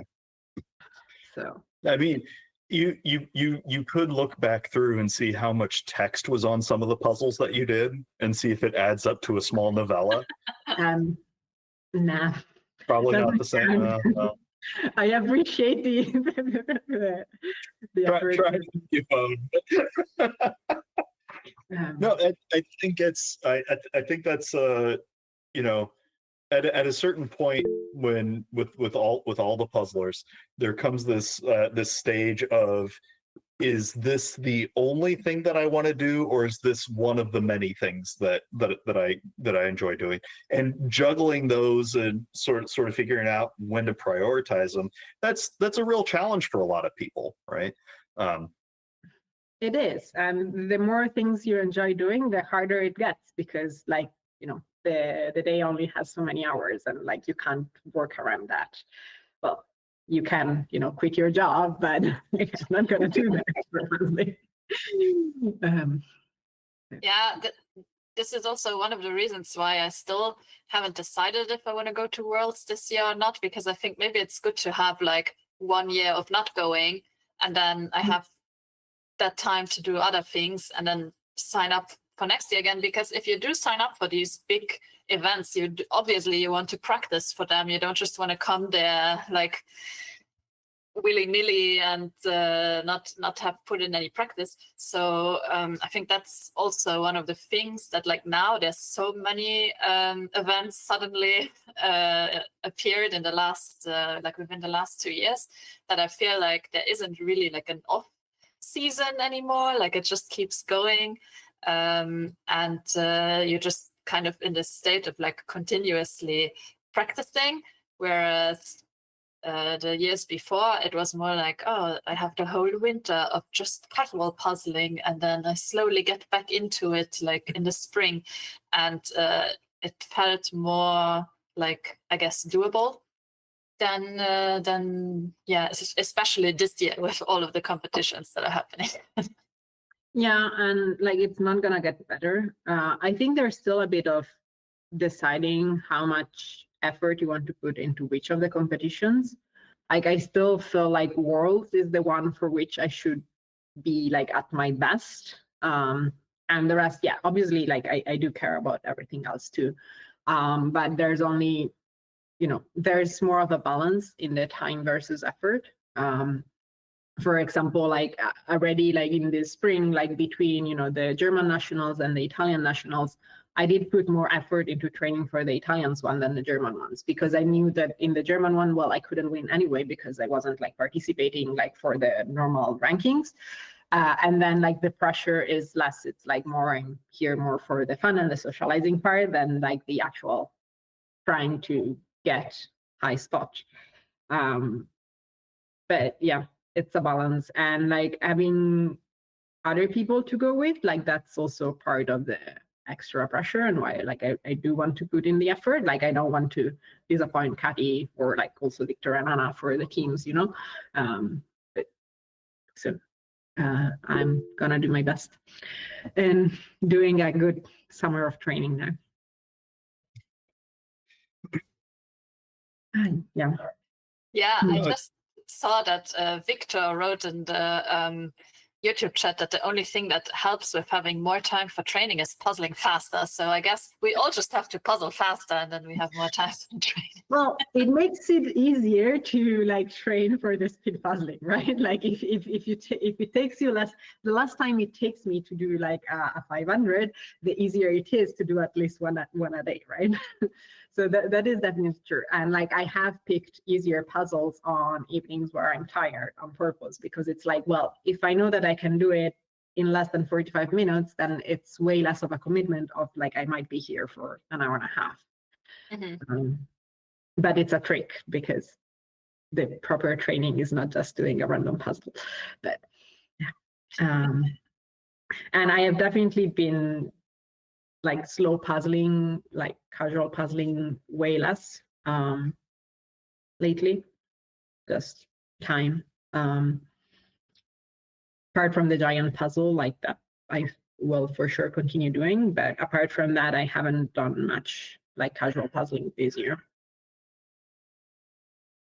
Do you miss being able to do as much casual puzzling as like the part of the time trade-off? I miss that too. Like, yes, I miss everything, but like whatever like I take time away from, like I regret not doing more of. Even like the speed, you know, training. Like it's like I regret not doing more of that. But again, I think the balance that I've kept is kind of okay. Like I am okay with everything, but I would like to do more of all of the things. That's how I feel all the time. That makes Yeah. sense. I also really like that general advice of, hey, if you don't have a lot of time, just pick an easier puzzle so that way you can get it done in that. That's really cool. Yeah, and still do a puzzle, right? Yeah, or smaller piece count. Like recently, I've enjoyed doing like 300-piece puzzles because they go quick and you feel good when you finish a puzzle fast. Yeah, I still like have mixed feelings about 300s and smaller counts, because you know that I wasn't doing 500s either until I started with the like speed puzzling thing. So I don't know, it feels like, but it's so small, I don't know. So I still only have like one or two that I have for holiday purposes, because it's a tiny puzzle that you can bring with and like usually fits on a photo table and all of that. But yeah, I haven't taken them out for training, etc. Maybe I should, but that's my mental block against it's too small of a puzzle. Maybe you could try doing like a 200-piece and a 300-piece like after each other, so you have the 500 and then see if it's faster than doing one 500-piece puzzle. Like race your own times. Yeah, it should be. So Yeah, maybe. yeah. One would think it would be. But well, we don't want to hold you up from more of your precious time. So thanks for hanging out, and congratulations on a great job today. Thank you, and thank you for commenting and making it entertaining for us in the meantime. Yeah, you're welcome. Yeah. You're awesome, Kiara. Congratulations. Bye-bye. See you later. All right. Well, in the meantime, we've had quite a few more finishers. We are up to 22 finishing teams so far. So congratulations to everyone who's finished. Like among them are, for example, Graham and Jody, and Pete, and Nikki, and a bunch of other people. And just now, Catherine and her past partner Janine have finished. We're going to talk to them a little bit later. But yeah, first we are going to talk to Veronica and Line Beate. Everybody else who was in the top 3 has failed. So we would really love to talk to our number 10 finishers today. Hi, how are you doing? Congratulations on your, Hello. Hi, thank you. on your good spot. How did you like the puzzle? It was really fun. Yeah. Or well, I did the most boring part, but it was fun still. Yeah, and I did the posters. The posters were amazing. They were so fun. And it's really I have been eyeing this puzzle online and wanting to to buy it. Yeah. So it was I enjoyed my time a lot. Is it the first time that you're doing a puzzle from this brand, or have you tried the brand before? I have tried it before. Yeah. Yeah, I also have tried it before, both 500 and 1,000 piece. Mhm. Really, and enjoyed the brand. Yeah, it was really good quality. Yeah. Veronica, you said you did the boring parts. What- Yeah. which ones are the boring parts? Definitely the couch. So yeah, while I was doing the poster, she was doing the couch and doing a great job. And then I continued just filling in all the blue after that. So, Mm. So yeah. What out of curiosity, what makes it boring? Because I know some people look at that couch and think it's terrifying or it's really hard. Like what made that boring as opposed to something super negative and sketchy? I think like the fact that it's hard is kind of a part of it, but also like I just really like when pieces are flying together, and like the most easy puzzles are the one I enjoy the most because I feel so quick. So yeah, I think just the fact that it's like slow going and you just have to grind through it. So yeah. Well, tell us a little bit about you guys. How often do you get to get together to practice or hang out, or is this your first time getting to really puzzle together in a while? Yeah, we have never puzzled together before. So this weekend we've had like a team practice. So you can kind of see in the background here, Cillian is also on the Euro Jigsaw Jam today. So we've been puzzling all day yesterday. So the 4 of us has puzzled together yesterday. And this is the first time we have puzzled just us 2. As a pair. Yeah, but we are in a pair for Nordics, both the Nordic Championship and the Nordic Open. And we're also pairs in European and Worlds. Yeah. And the 4 of us are a team for European and Worlds. Well, congrats on a successful maiden voyage. Thank you. For that new pair. That's really phenomenal. It was really fun. It was really fun. Yeah. Did you feel like the communication was good? Was the strategies that you guys were employing pretty even? Yeah, I think so. We kind of divided everything quite clearly. So we're rarely in the way of each other, and we barely had to communicate because it was like we were just working on our separate things, and it was a really good pairs puzzle. Yeah.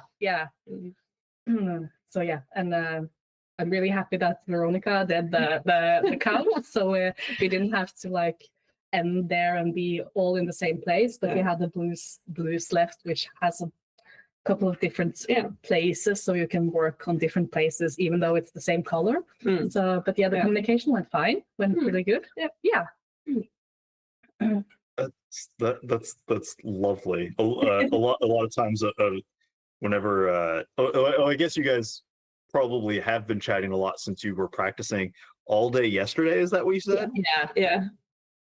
Now, sometimes all day people are like, well, I did something for 4 hours, and that's a long part of a day. What is all day? We started I had a 2-hour drive to get there, so I think we were there at 10:30. Yeah.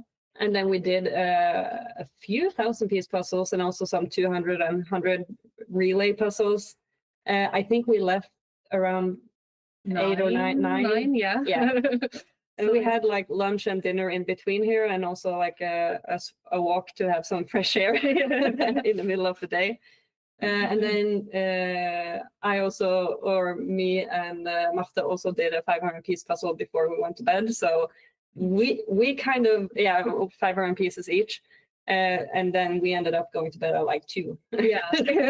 So all day was like from 10:30 to 2 a.m. for me and Martha. Yeah, that's a long day. That is all day. How difficult was it to schedule like a mini puzzle camp like that? It was fairly easy. Like it's a holiday tomorrow, so it was like a long weekend. So it fit very nicely. None of us had plans, so yeah, there was a few weekends available. Yeah, and I'm the only one that had to fly over here, so I live a bit further away. But I had the time and had the economy to do it, so we decided just to have one practice weekend, so at least we have puzzled together before all the championships. But yeah, Martin Silje does live Here in Stavanger, and you live 2 hours away. A couple of hours away, and then yeah, and also more than just like having time to practice, it's just so much fun just puzzling together and having fun and talking about puzzles. Catching up. It's so fun. Yeah. That's I really adore that. Like that's being able to have nerds of similar levels like come together and spend time is just it's a magical thing to be able to do.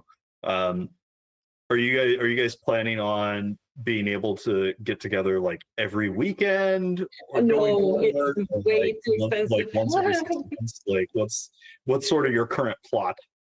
It's only this weekend. Yeah, because she has to buy plane tickets and also like sleeping over like Airbnb or something. Yeah. So not that often, but I have been going like to Stavanger a couple times a year to have like puzzle evenings. Because there's a lot more puzzles here. Like back in my place, there's barely any, and I'm not sure if there's any speed puzzlers around. So if I want to have like a puzzle evening, I have to drive for 2 hours. But yeah, for the team, it's just this once, and then we'll just catch up at European and Worlds. Yeah.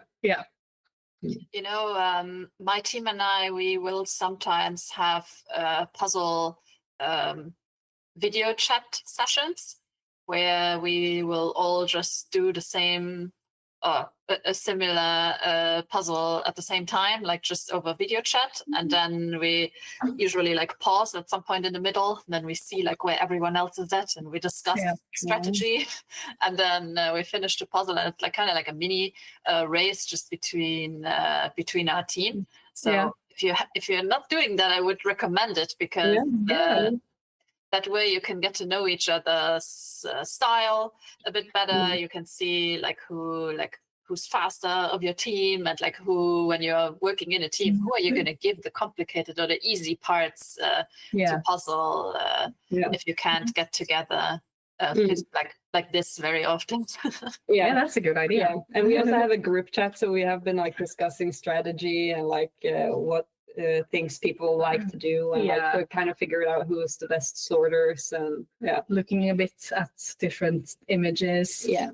And I also think like our strategy kind of depends on what the image is, because like I'm a good sorter for these kinds of images, but there's other images where like I don't know how to sort it, and so I might be a sorter, I might not. So it's like we just have to go with the flow with whatever image we get.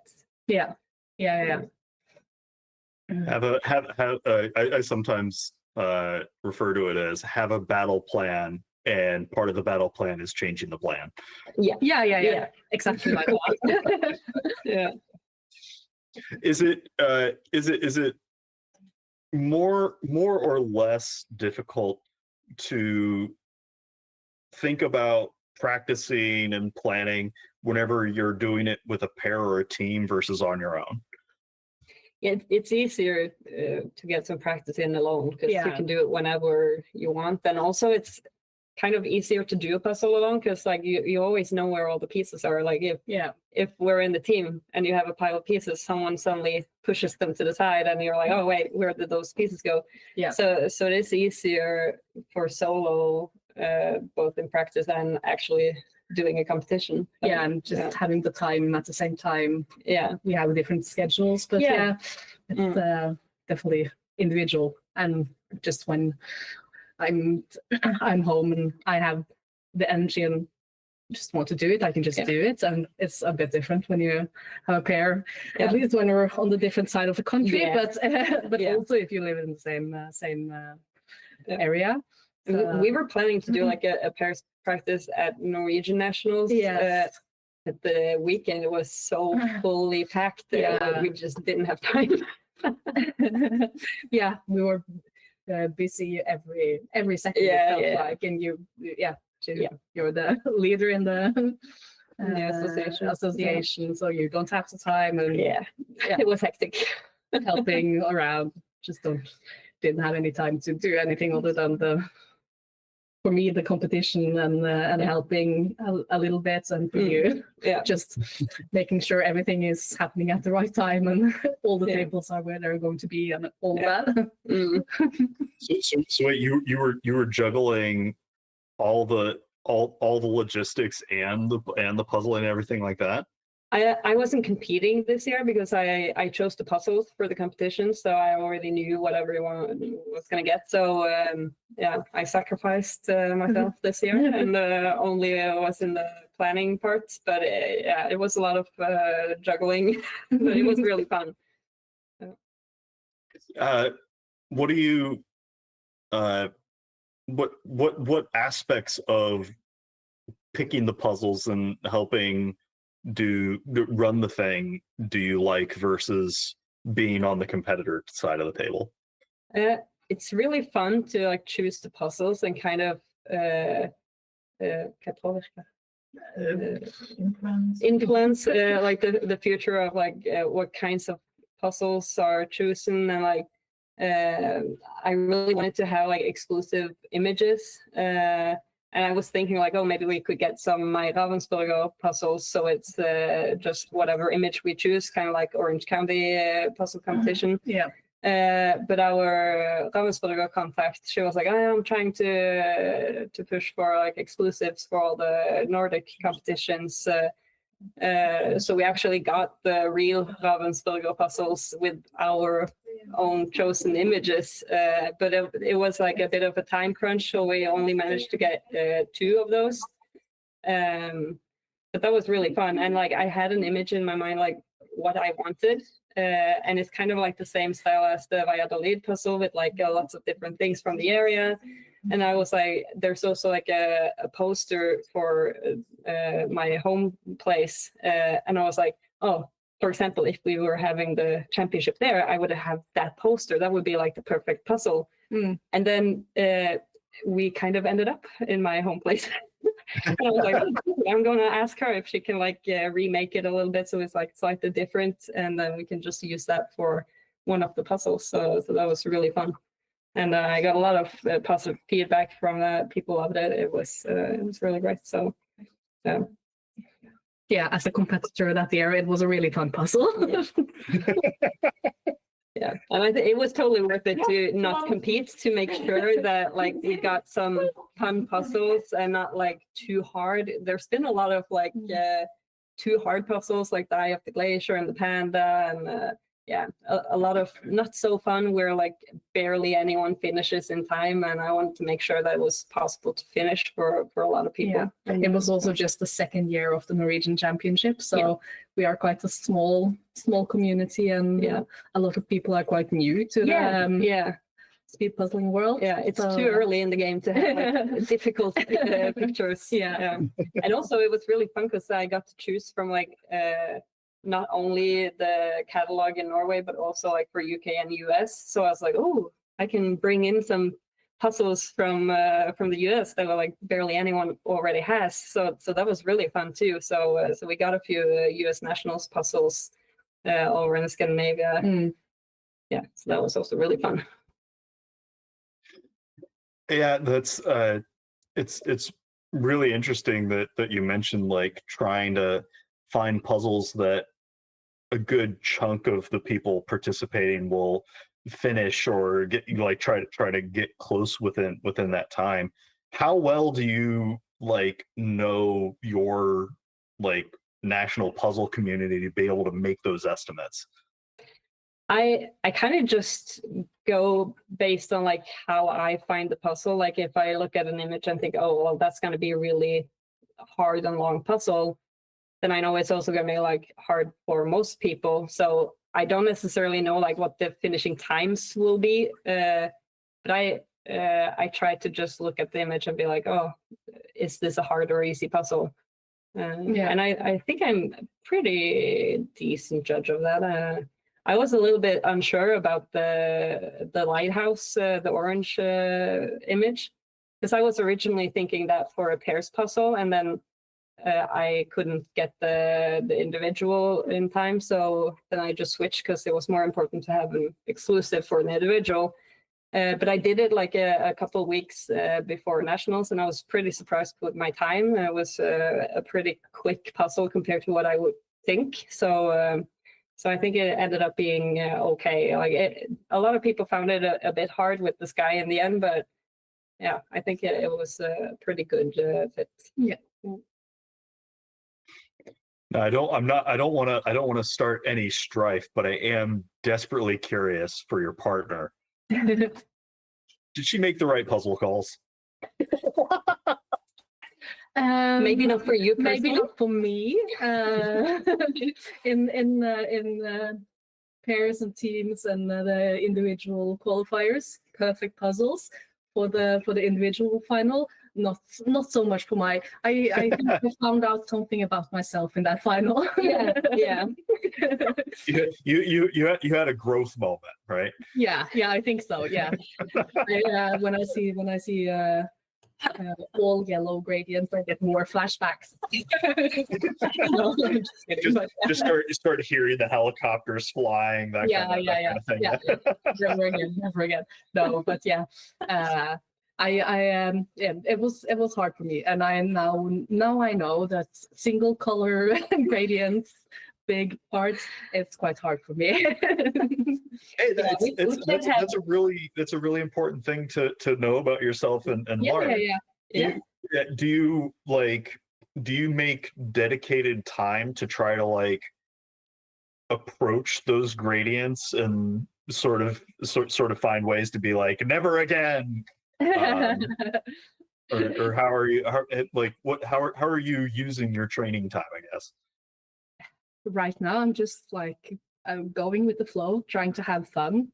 So I'm thinking about doing that puzzle again just to like improve myself, and of course practice a bit about, with puzzles like that. But at the same time, it's my hobby. Most of the time I just want to have fun, even though of course it's fun to do good.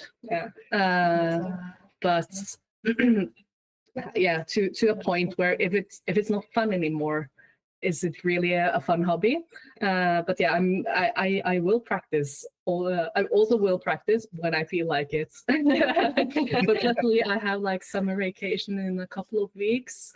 So when I don't have work to focus on too, maybe I will try to go back to that puzzle and see if I can become friends with it. I love it. But now we know how to, if we would have gotten a similar kind of puzzle in a pairs competition. I know what Veronica. Yeah, I will do going it, to do, and I'll do the rest. A bit like we did today. I did the busy parts, and you did the more solid color parts. Yeah. I'm really glad that I really like that phrase of if you're not having fun, then it's not a fun hobby anymore. Yeah. I think a lot of people get lost in the sauce a little bit, and they're like, I have to only do hard puzzles. Yeah. And that way, and sometimes you gotta remember this is a kid's game. Like kids, but it's supposed to be fun. Yeah, I don't like hard puzzles. I have a lot of hard puzzles that I haven't started yet, and I'm like, oh, do I bother? Yeah, I love doing slightly hard puzzles when I puzzle casually, but like not all of the time. Just sometimes it's like, now I know I have a lot of hours that I could just immerse myself into a bit harder of a puzzle and just relax. Because if it's an easy puzzle, it's so easy that you almost start speeding it, even if you're doing it casually. Yeah. So if it's a bit harder, it's a bit easier to just relax and do it, if that makes sense. Yeah, I can't chill with the puzzle. Like I can't help it. I have Zero chill. But I did have like a huge project with like 9,000 piece puzzles after Norwegian championship. So that was like what I was doing for a few weeks. Just like puzzling a little bit here and there. Yeah, that was really fun. And I think that also helps with doing like larger piece counts every once in a while and having like the difficult level because of that. Yeah. Yeah, so that's basically all I've been puzzling since Norwegian nationals, and a little bit of speeding after that, but yeah, I haven't really practiced a lot lately. I like how your like everybody has different definitions of what's hard or what's tricky. Like to me, a 9,000 piece puzzle is wildly hard. It was actually easy. It just took a lot of hours.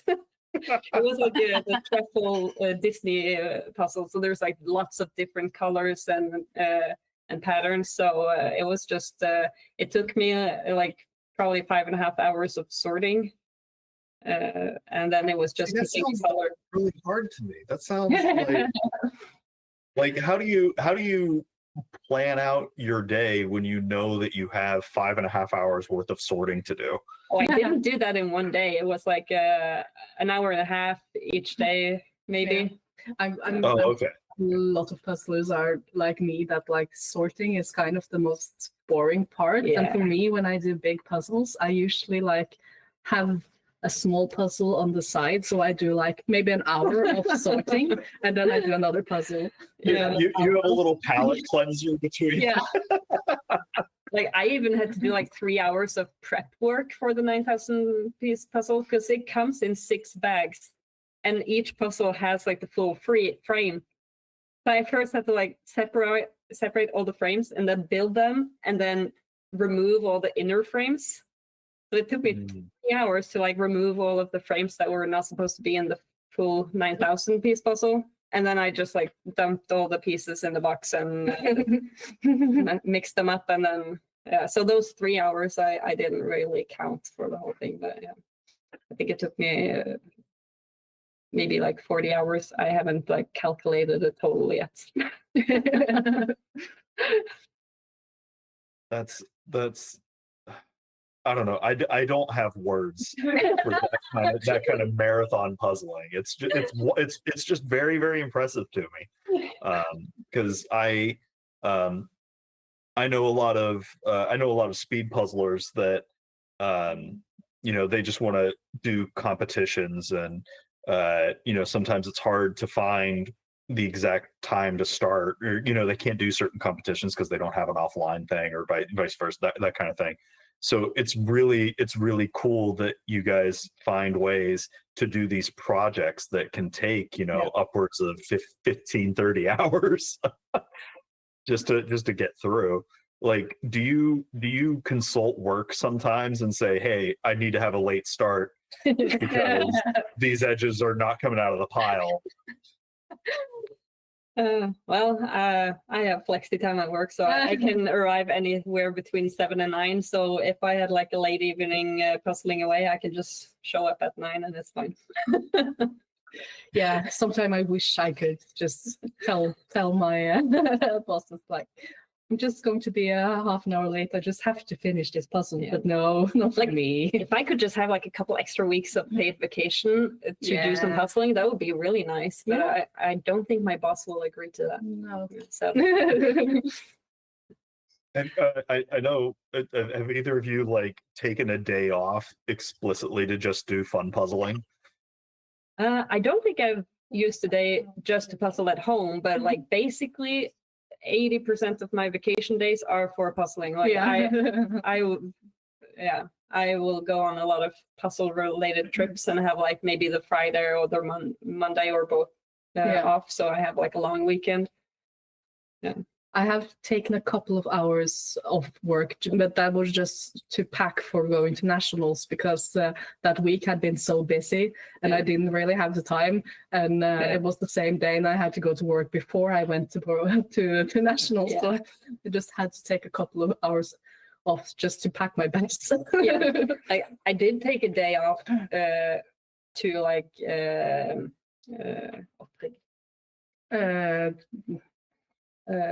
getting like everything ready for the Norwegian nationals. Like I took the Friday off so that I could actually have time to like go and do that. And also last year I had like a week of training camp before nationals. So I was like, I went to Stavanger and had practice with half of my team. And then I did like a couple hours of work from like my laptop. And then we drove to Bergen for like 5 hours drive, and then I practiced with the rest of the team, and also like worked a bit from home. So I think I had like a vacation day or two that week in preparations, and also the Friday to set everything up for the championship. So I guess I have actually taken time off just to like practice. The dedication is 100%. 110. Yeah. That's really good. Catherine, were you getting ready to ask something? I didn't want to cut you off there. No. I was just listening and enjoying the. Okay. Yeah. Yeah. I guess now I'm curious because you guys have mentioned like driving or flying. What is your ideal ratio if you have to travel of travel time versus puzzle time? I would prefer to have all of the competitions in my backyard. Like that would be the best. If I had to drive like 10 minutes. How big is your yard? Yeah. Well, I guess what I mean is like if you have to travel 2 hours, how much puzzle time are you expecting to get out of it? Like I have gone to Stavanger like after work, so like maybe I was here at like 7 in the evening, and then we like puzzled until maybe 11 in the evening. So I have 4 hours. Yeah. So I have driven 4 hours total to puzzle 4 hours, but then I was like spending the night in Stavanger before going back home. And I also have a brother and his fiance lives here. So then I also kind of visit them. So I think all of the times I'm visiting them, it is because I'm also going to be puzzling in Stavanger. Yeah, I think if I was going to travel like for 2 hours, I would like the rest of the day to be puzzling. Yeah. Well, I like it more when like this time when it was like a full day of puzzling. That was a lot more fun. Yeah, so something along the lines of like puzzling for at least as much, if not double, of the drive time. Yeah, I think that's a good ratio. Yeah. Double or more, that's fine. Yeah, I wouldn't drive to Stavanger to puzzle for 2 hours. No. Yeah, it would have to be at least 4 hours for it to be worth it. I think. Yeah, so double. Do you have Michelle was saying that she drove 3 hours to Belgium and then did a 10-hour marathon and then 3 hours back. Nice. And that was the limit in one day. Yeah, that's it. Yeah, that would be worth it. Especially when it's a marathon too. Yeah, proper puzzle marathon. Yeah, that's a marathon within a marathon. That's like a marathon-thon. Yeah. I don't know if that's the technical term. Do you have like friends and family that aren't speed puzzlers that you still enjoy getting puzzle time with? Yeah. Or is it just sort of like okay, this is the thing that you do outside of stuff and they kind of leave you be? Yeah, I don't have a lot of friends that puzzle a lot on their own, but because I puzzled when I was younger and then I had a long break and I started getting really into puzzling like 2 years ago. So I have made my other friends become more into puzzles. But so sometimes we can puzzle together sometimes, but I just have to like relax. And it's hard not to go too quickly. I have to like kind of restrict myself so they don't get annoyed that I do it so fast. Yeah. If that makes sense. Yeah. Because they're like, oh, but I didn't have the time to like try it out.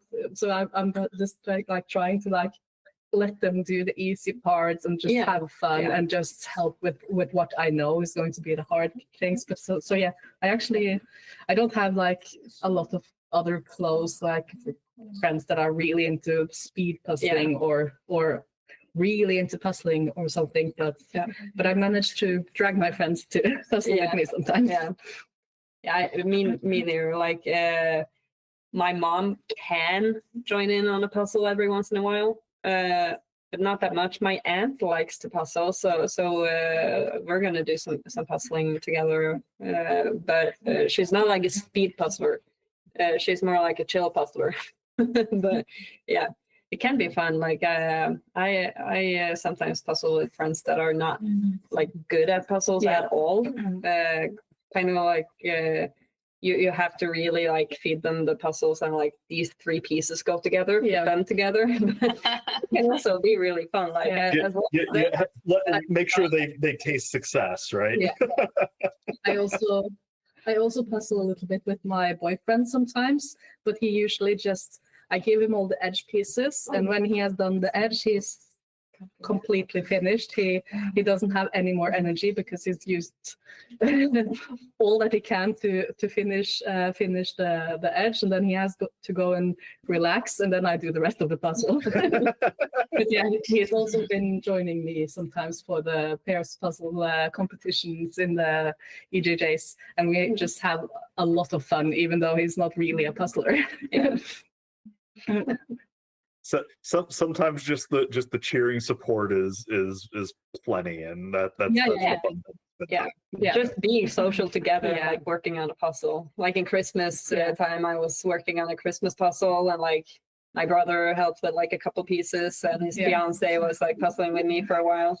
Ooh, I can see that they are very close to finishing now. Well, I'll let you go cheer them on to close out. But I hope you guys have a great rest of your puzzle weekend, and congratulations, very well done. Thank you. Bye. See you later. Bye.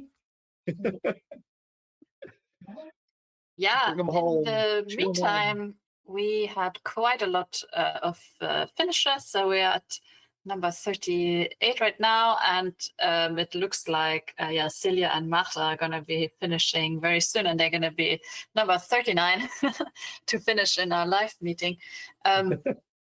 Jim, I was wondering while you were talking with them that I remembered from a previous EJJ that Mari is like doing puzzles at the airport because she's traveling so much for work. So I was just wondering if you could give us like a very like quick insight into like how she makes time for puzzles. I mean, if you're taking them to the airport to puzzle, it means you're very dedicated to speed puzzling. Yeah, I mean, Mari is pretty hardcore in her puzzling. So she'll whenever she has to travel, part of the game that we end up playing is, can we pack one or more 500-piece puzzles somehow with her stuff, so that way once she's at the hotel or wherever she's going to be for a little while, can she like post up and do a run or two of the thing while she's waiting overnight for the next gig or something like that. But yeah, she'll take a like 100-piece puzzle. She's not going to do 1,000 at an airport. But she'll take like one of the little like RAV 100 containers and just be like, okay, I got 5 minutes while I'm waiting for stuff to board, and dump it out and do like a drill or something along those lines, which is pretty fun. But yeah, the the joke that gets around a lot is that my mom got Mari a clear puzzle, one of those ones that's just like a see-through glass kinds of Oh, pieces almost. yeah. That's fairly, it was fairly big. I think it was like 200 pieces, maybe 300. For like the completely clear pieces is bananas. I think I can't remember the exact size. But Mari was working on it, and she put it on a baking sheet because we didn't have like puzzle boards at the time, and this was just, you know, before real speed puzzling. It was just like for funsies. And I remember I like did night routine, brushed my teeth, and she's sitting in bed with the baking sheet doing the puzzle, like while we're getting ready for nap time. So I had to send my mama a text. I was like, can I have my girlfriend back, please?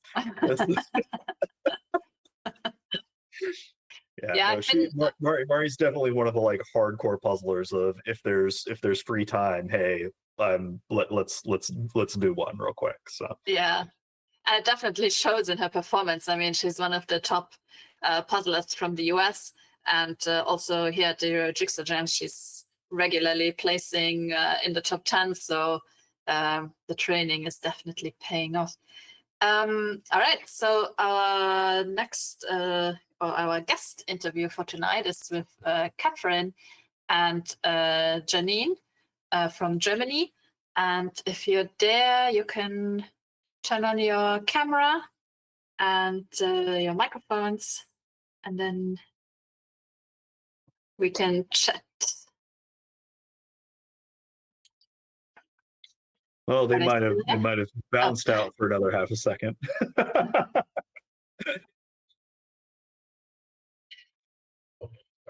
Yeah, well, in the meantime, let me read out what Catherine wrote as an answer for the question today about finding time. Because, yeah, she says, like, some weeks are better than others. Pairs practice is tough, but we typically practice before in-person competitions, the day off, and after offline competitions like EJJs. Otherwise, we try to meet up in person maybe every other month. And then she says something really interesting, which is that she does casual puzzling weekly with her students at an after-school puzzle club. And that it's nice to have a forced casual puzzle time, because when she's home, she wants to like time herself always. So yeah, I like the idea of having this forced casual puzzle time. And if you have the opportunity to have to be working at a school and to combine your hobby with your work, that's amazing. Emma Quirk from Ireland, she was telling us a few weeks ago that she also is doing puzzling at school, but she's working at a primary school, so she's doing puzzling with the kids. And she said they are getting really good at puzzles. That's so cool. Yeah, it's fun. It's fun seeing the sort of the new age of kids getting into puzzling and latching onto that. It's really, really great. Yeah, and like if you train like the next generation and you have an experienced speed puzzler training them, then yeah, they're bound to get fast, quick. Yeah. Well, All like, right, it looks like Catherine and Janine have left. I mean, I don't blame them. They've been waiting for quite some time. They finished relatively early on, so they've just been sitting here. And I think, now it looks like they might be back. See Janine. Yeah. No? Okay. I don't know. They're coming like in and out. yeah, we'll give them a minute to sort of settle in. Yeah. But I do like this this note from Colin Farrell. saying that puzzling with a podcast is the best de-stressor after work. So this keeps me regularly puzzling. Yeah, I've seen comments from other puzzlers where they'll do a little bit of dual wielding of like listening to a podcast or having something in the background while they're going, like listening to music. That way you can sort of have overlapping hobbies that don't infringe on each other in a big way, which is really cool. Yeah, and I think they're here, or at least Janine is here. Janine, you can turn on your microphone. Hello. Yes. Hello. Now we can hear you. Sorry for the long wait. We got caught up in very interesting conversations. All good. Yeah, well, start off. Congratulations. Very well done. Thank you. Yeah. Tell us about what you thought about the puzzle. How did it go? It's a nice image. It's very bright because when you open the box of a puzzle, sometimes it's darker. So it was nice to have the blue so bright, and it was easy to sort into colors. As we were flipping, we were putting edges on a tray. The couch, well, not the couch, but the floor, the pictures, they were calling out to us, so we were separating those. So it was a busy flip, but it helps as we puzzle. Yeah, I was wondering about that because the hardest thing on a big flip like that is accuracy. So if you have stuff that doesn't fit right, then you end up spinning tires a little bit. So how early on were you guys sure that you were going to be like, okay, we're going to break these posters up pretty significantly, or we're definitely going to put the floor down here? Like, did you just look at the image and we're like, that's the plan? before you said go, we were like, I said, I'm doing floor because it's easier, but it actually took longer than I thought it would. It wasn't that easy, but we saved the couch, obviously, for the end, like most people, the couch in the blue, because it was challenging. Yeah, before start, we said we like to do the couch also in the start, but then we saw how much pieces it is, so we just went for other things. Yeah, I think that's a really smart move that other puzzlers can emulate. Is if you recognize that there's a problem, just shift the direction. You don't have to sit in it, and you can make an update, which is really cool. What worked really well for you guys after that point? You were working on the little pictures, yeah. and I went to after the floor, I went to the books. And the books I thought would be a little easier with the colors and finding them, but it just didn't work with my brain. And she was doing the couch. So then we switched, and I preferred the couch, and you were really quick with the books. So it was good that we switched. Yeah. Cool. Do you guys do a lot of switching in general, or was this kind of a one-off? We just talk the whole time when we are puzzling. So we just talk if we feel comfortable or not. And when we don't feel comfortable and don't have bigger sections to do, we just ask if you feel comfortable to switch, and then we just switch. Sometimes we never switch, and sometimes we switch a lot. It just depends on the puzzle. Usually, like competitions, maybe we switch once. Yeah. But yeah. That's it's really cool that you guys just kind of like go with the flow of the path of least puzzling resistance. Is that a fair assessment? Yeah. We That's don't want cool. to struggle too much because then you get defeated. So yeah. Do you think about how long you're working on something before being like, okay, this isn't functioning, or do you just take a quick look at it? Like, what's the process for realizing that you're struggling? I don't know if it's like how many minutes, but it's just like, oh, I can't get this, and then we're talking, I can't get this. Do you want to switch? Not yet. Do you want to switch now? Yeah. So then we just do the switch. It depends on the puzzle. Yeah, it just depends on the feeling when you know, or when you mention that you just can't get pieces together, and you know, okay, it's been quite a lot of time and you can get bigger sections. You just put one and one piece together, then it's the point when you should switching or do something other. Yeah. Yeah.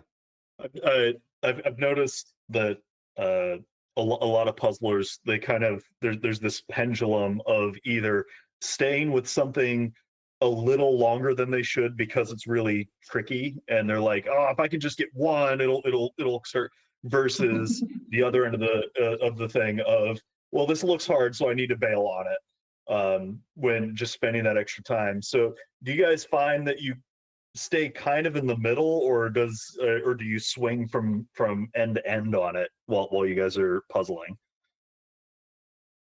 This puzzle, I think, like the couch, we were kind of on the point of well, when I got to the couch, I was like, I want to finish it. It's difficult, but I want to do it. But it depends on the part of the puzzle, I think. Yeah. And I know I put some pieces together like the lines on the couch, and some of the parts, they are more black from the couch. And then I mentioned that my motivation is starting going really low. So I know I have to switch it. That's the point when I know, okay, I have to do something other. Yeah. Oh man, Yeah, is this your guys' kind of puzzle? Like when this came out, were you guys like, this is the one, sub-hour 1,000, make it happen? No, but we were saying afterwards that I think it's good for pairs puzzling because there's a lot of sections you can divide it into. It's not a puzzle I would personally buy or choose, but it worked for pairs nicely. Yeah, it's the same for me. I think I wouldn't purchase it, but I like it to puzzle it with a pair or maybe also a team, because there are so a lot of different sections and you can sort it out really well. So I really like it to do it. Yeah. Can I just say something about, I really love your PTS. We wore them at Siegen as our team, and so I go by Cat, so it's nice, like I don't know, they're just fun to wear too. They're cute. Thanks. Yeah, they help keep like your hair out of your face, so it's like double purpose, like practicality and like fun. Looking. There's a team here in the Netherlands. They are called the Puzzen, which means like the puzzle cats, and they are always dressed like also with the ears, and they all wear like similar clothes. Like it's really cool to have like a little team thing like that. But what I actually wanted to ask was, do you guys, like, you live close to each other? How did you meet? Like, how did you figure out that you both are like good at speed puzzling? How did we meet? I think about Instagram or a post that we are looking out for a puzzle partner for the German German now. I think for last year for Leonberg before it was the national. Yeah. And then because we live about an hour, well, by train maybe an hour away, so it's not that hard to get to. Yeah. I would say that we maybe meet every 2 months to practice, depending on schedules. It's very hard, as everyone, it's very hard to find time to meet, to puzzle together. We're all super busy, but when there's EJJs, we usually try to pair up if our schedules work. Yeah. So I'm assuming you like that this EJJ was like in the afternoon instead of in the morning. Yeah, because my table at home, and I have a cat, so it makes it hard to puzzle at home. So I usually come here, but when it's at 10 o'clock in the morning, I have to get up on a Sunday rather early. So I was so happy it was in the afternoon. I still get semi early, but because it's really hard because the trains here running Less not frequent. less frequent, and so it's really hard to get here at the moment. And they're often, as we know, Deutsche Bahn, often delayed or canceled. So you Yeah. have to allow extra time in case of a lovely mishap. Yeah, and then Kat, in your answer, you wrote about that you have like a after-school puzzle club at the school that you work at. Can you tell us a bit like about that and like how it got started? How many people are there? What kind of puzzles do you do? Like all the things. I work at an international school, and one of the after-school activities, you volunteer to like lead a activity. And I said, well, I love puzzling, so I'm going to start a puzzle club kind of. And I get to choose the age. So I chose age 7 through 14, I think, is what they can sign up for. And the school ordered some puzzles for us. I told them what brands are good. So I said, Ravensburger's the best. So I said, get Ravensburger. I said like 300 pieces, like the kid ones, so like the bigger pieces are good for them. But I'm realizing that in 45, 50 minutes, that's not really doable for that age yet. And I put a timer, like a YouTube timer on the board, just for like a countdown for the time in the club. But we don't speed puzzle. It's more casual puzzling, which is also good for me. But I brought my like pins and my badges in before, and so they're super in awe. And then the trophy we won for the team event in at the nationals, so they're very impressed, and it's nice to have a little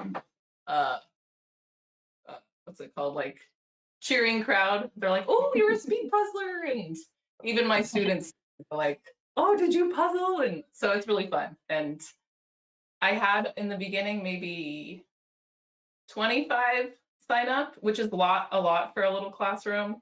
And now it's down to 10 because people get busy. But it's still really fun, and I will definitely do it next year. Yeah. Yeah, that sounds really cool. Also, it sounds like you should start like a little puzzle school library, or like add like a section in this. If you have a school library, like have like a shelf like for puzzles there, the ones that maybe you don't use anymore, and then they can go in there and then other people can use them. Good idea. And if anybody wants to donate puzzles to my puzzle club, let me know. Oh, that's a dangerous proposition there, because you're going to get a lot of people wanting to clean out a little bit of their like puzzle warehouse storage. Yeah. What's maybe for the folks at home, do you have like an email or an Instagram or something like that you want to share publicly that they can hit you up on? My Instagram is easily distracted by puzzles, all lowercase. Okay, so if you have puzzles that you want to donate, easily distracted by puzzles. Yeah, great. Thanks, Michelle.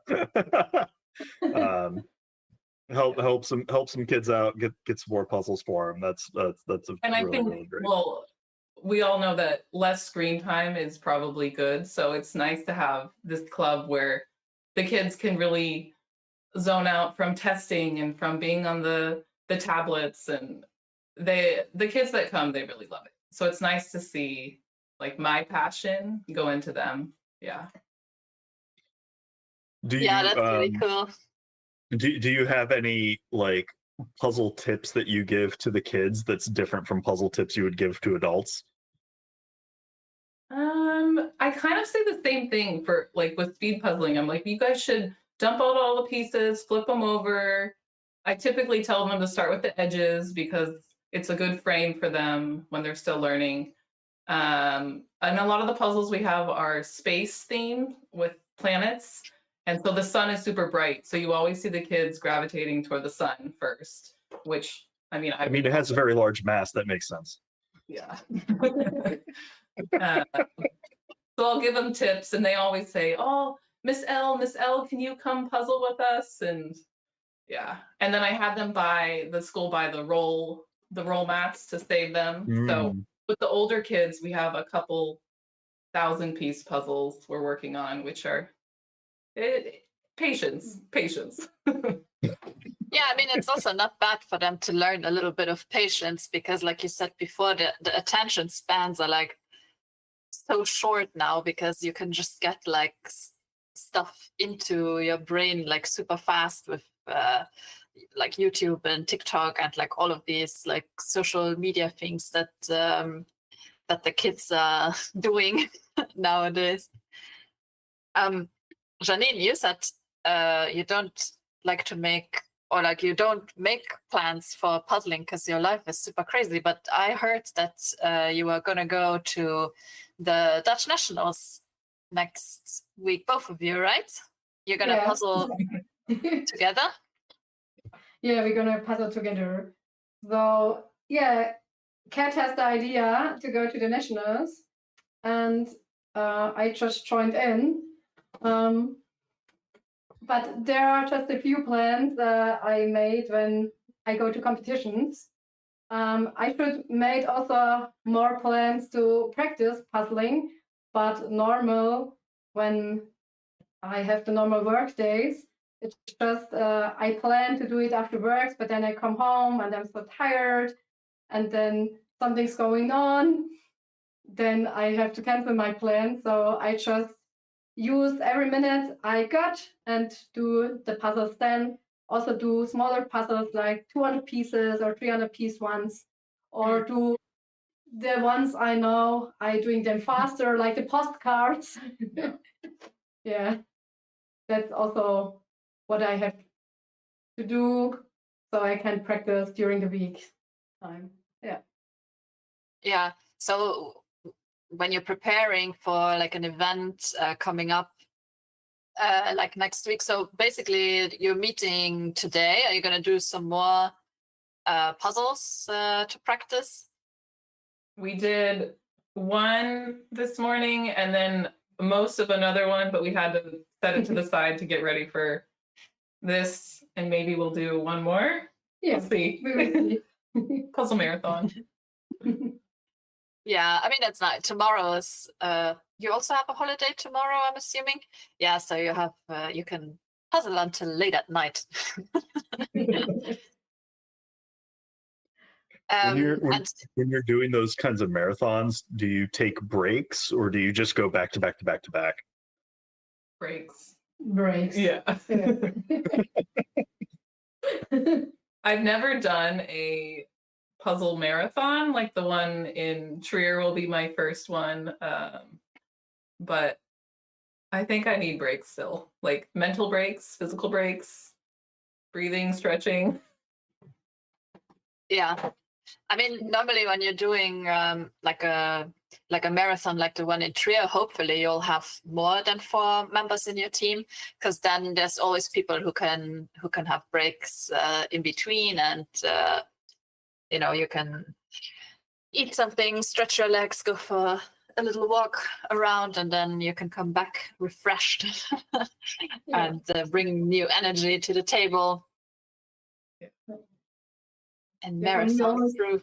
For me, always the problem is I also get easily distracted, but not by puzzling, but by everything else. So when I puzzle and do some stuff, then I got in mind, oh, I have to do this. Oh, I have to do this. So I have to stop puzzling when I finished one and do other stuff. Yeah. They just got in my mind. I forgot the last day. So that's what I get distracted by. Yeah. Is it because while you're puzzling, you have time, like when you're puzzling, like you're in like this different state, and like your mind has like time to think of all the stuff that you still need to do? Maybe my brain is just going on a higher rate, and so everything who I lost the last days in my brain are coming up again. Maybe that's it. Do you find that scheduling casual puzzling time helps decompress your brain a little bit more than like scheduling competition puzzling time? There's no casual puzzling time anymore, except in my puzzle club. I have to time Oh, myself. okay. It doesn't exist. It's just full tilt all the time. Even though I don't think I'm training as hard as I should, as people do, but I do have to time myself every time I puzzle now. Yeah. I don't So think that's a bad thing at all. I think it's fun to be able to like look at the math later and see the line go down, right? Like the only way you can do that is when you have the information somewhere. So I think that's pretty cool. Me too. Yes, I can't do puzzles slower. I can't do. It's driving me crazy just to sit there and do puzzles like na na na na na. I can't do it. So when I do something for doing casualing and relaxing, I have to do something others. I can't do puzzling in other way than just in my speed. I'm not the speediest one, but I can't do it other. yeah, it becomes like an automatic. You see a puzzle, you just want to like finish it as fast as possible. So how long have you been speed puzzling? You said you met last year for the Leonberg competition, but how long had you been speed puzzling before that? I think I started with speed puzzling in April last year, but not that hard. So I did the first one, which really I take my time in April, and then do a little more practice in July because I know I will go to the Worlds because I on the team, so I had to do a little more practice. But I think I really started in July last year. And I also started in July. Of course, like everyone else, I started because of Karen Puzzles. And I was moving to Germany from California, and I was like, oh my gosh, the Worlds, they're in Spain. It's so close, much closer than California. I gotta go. Yes. So started timing myself in July and went to Worlds. Had a great time. I'm not fast, but I have a great time, and that's what matters. And been doing it ever since. Not fast, but I'm working on it. The line is slowly going down. I mean, I think for the fact that you've both only been like actively speed puzzling for a bit over a year, you're getting great times. I mean, it's not like such an easy thing to like just pick up and like be good at immediately, you know, like and you need to have a little bit of like I don't know, a past with puzzling or something, or like a little bit of a pre-interest in the hobby, I guess. Yeah. I puzzled with I'm an only child, so I puzzled growing up a lot with my dad. It was just like many people, it was our activity, what we did. And I mentioned in my previous one of the comments, but the hardest puzzle I ever did was the all red circle. And I just remember that clearly from like age 12. And I just, shape sorted and did what I did.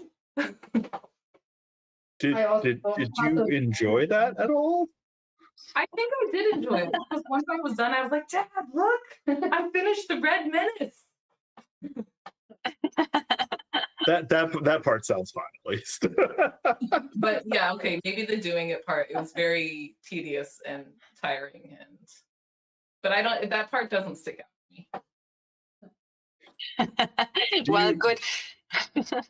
I was gonna say, do you intentionally like make time to do harder puzzles as like part of your speed puzzle training diet, or is it more of a, hey, I have a few minutes, let me do what I think will fit in this time? More so the second option now. Yeah, I think when I was casual puzzling growing up and during COVID, it was the harder ones, but now I don't want to get a 2.5 hour time for a hard puzzle. That's It's understandable. fun. There's also I know some people get joy out of doing those really hard ones. Like they find them fun. Uh, Yeah. oh, are you one of the people that likes the really hard ones just because you can? Oh, okay. Like, Sometimes yes, sometimes no. But I just saw that Cat grabbed before some puzzles just to use it to stack it up. And I thought that are some of my first puzzles from my childhood. Yeah. Yeah, you can see. oh, Pingu, that's so cute. Yeah, yeah. Yeah, I'm originally from Switzerland, so I had a lot of Pingu puzzles. Yeah. That's really cute. Yeah, the background sides on that would probably drive me bananas, but if it's all just orange on the sides, but that's pretty cute. I think I did it more than 100 times. So cute. Wait, did you say you've done that one 100 times? I think yes, yeah. It's only 63 pieces. Yeah. And I got it as a child. Okay. I did it over and over again as a child. Okay. For some reason I thought that was like a 500-piece puzzle. I'm like, that's a lot of flat orange. That'd be trouble. But Yeah, at 63, that makes a lot more sense. Yeah. Yeah. What's the most number of times you've done the same puzzle, you think? Oh, I can't tell because the puzzles from my childhood, I just did the whole afternoon. I did the same puzzle, so I can't tell. And I didn't have a lot of puzzles, also different puzzles. So the old puzzles I done them over 100 times, I think, over and over and over again. And Yeah, I have makes one. sense. Yeah, I have a 200-piece one, and I know that as a child I did the puzzle also with the picture upside down, so just the blue side. As like a challenge to yourself. Yeah, the challenge, Yeah. I want to like, who hurt you? That like, is everything okay? That sounds painful. I don't know. I'm a crazy person, and as I said, I didn't have creative. I didn't have that much puzzles, and I get bored of the puzzle, so I just use the back of the puzzle. But I think that's like great. A puzzle. Yeah, it's like a crypt puzzle. So I think it's great because you had the luxury to be bored as a child, and like I remember what it was like to be bored, and you just do the same things over and over again because it was fun the first time, so it's gonna be fun the second time, and also the third time, and also the fifth time, and also the 20th time.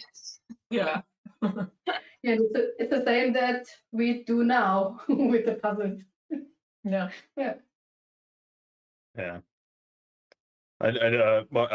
My partner Mari, she went through the same thing of having I think she grew up having only like 4 or 5 different puzzles, and so those were the only ones she did like constantly for a long time.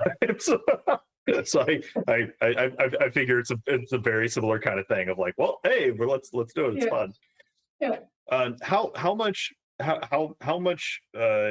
like logistics gets involved into you two puzzling together? Like, I know like it's about an hour train ride, but do you call each other like a day or two before and be like, hey, I'm coming, just get ready? Or do you have to like plan it out a couple of weeks in advance in order to hang out? Well, when we see the EJJs posted, we communicate then, are you available for the pairs competition this day? Oh no, let me see if my friend closer to me is available, not speed puzzler, but just someone to puzzle with. But usually we communicate then, and then I don't know, this one, it was yesterday or the day before, not too much planning. Am I going to you, or are you coming to me? And I said, I'm coming there because the table's bigger for 1,000 piece. I think every time I come here, but there's talk that she'll come to me. Eventually. Deal with the cat making an appearance, and I would say she's gotten better with it, but with a new smell, she might be like, "Ooh, Going crazy. yeah." Maybe Janine has to bring like a catnip toy or something for your cat, and then it'll be distracted Yeah. for a while. A new toy for her to be engaged for a long time, Yeah. and then nice nap. Just little pet bribes. Yeah. I just quickly wanted to mention for everyone who's still puzzling, you still have about 18 minutes to finish your puzzle. And I see a few that I think will probably finish in that time.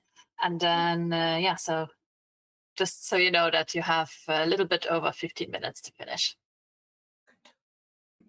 Go. Yes. we only have 5 teams puzzling still, so I hope you can all finish. Let's cheer them on for a second. Do or do not, but mostly on the do side. Do your best. Do you guys have any advice for pairs that are like trucking away but might be feeling a little bit of the we've been doing this for 2.5 hours slog? Don't give up. Keep going. It feels so good when it's finished. You're gonna feel very accomplished. Pick out like with the sofa. I picked out like the black lines and did like which helped me. I don't know if that would help someone. Seeing the blue, different shades of blue. There's slight differences, which helps. There's this black line that Kat was talking about, but then above it is also like this light line. Yeah. That you can see, and like if you work off the like where the blue meets the pink, you can get this kind of outline done, and then it'll be easier to fill the couch in afterwards. That makes a lot of sense. That helps the most. Yeah. One What's thing that Janine has told me, she's like, you need to vocalize, like, tell yourself you can do it. Tell yourself you're doing great, even though maybe you're not feeling it. So I've been working on that the past month or so, like actually vocalizing, okay, you got this, don't give up, keep going, you're almost there. And I listen when I puzzle on the EJJs, I listen to the live stream because some of you guys commentators are like very pump up, you can do it, and it does help.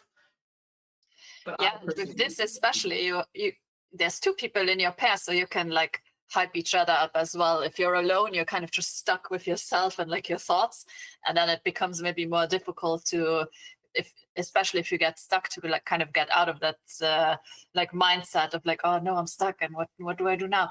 But if there's 2 people, you can just say that out loud, like, oh, I'm stuck, and then the other person can say something encouraging, or you can switch, or you can, maybe the other person has like a good like insight into how you can solve the problem that you're like currently dealing with. So yeah. Or you can both just, be mad at the puzzle together and agree that the sooner you get it done, the better. It's like, man, this is terrible. Let's just, if we just get it done, then we never have to see it again, right? It's comforting to know that we're both struggling too at some point, There's a little bit of a commiseration. It happens a lot. Yeah. That happens a lot. Learn about some pieces and just hammer them in when we find them. A couple of weeks ago in Siegen, there was the pairs puzzle with all these flowers, and like I'm not a person who loves to do flowers, and neither was my pairs partner, and we were just like talking about how much we didn't like the flowers, but then at the same time we were like saying, we're not fast enough, we have to be faster, go faster, okay. I think that happens to us in Leonberg at the first competition with the horse selfie. Oh, yeah. Sorry, which one was it? The horses save you. Horse. Oh yeah, this Yeah. yeah. So many faces of So animals. much black humor of horses. Yeah. That was yeah. It was going crazy.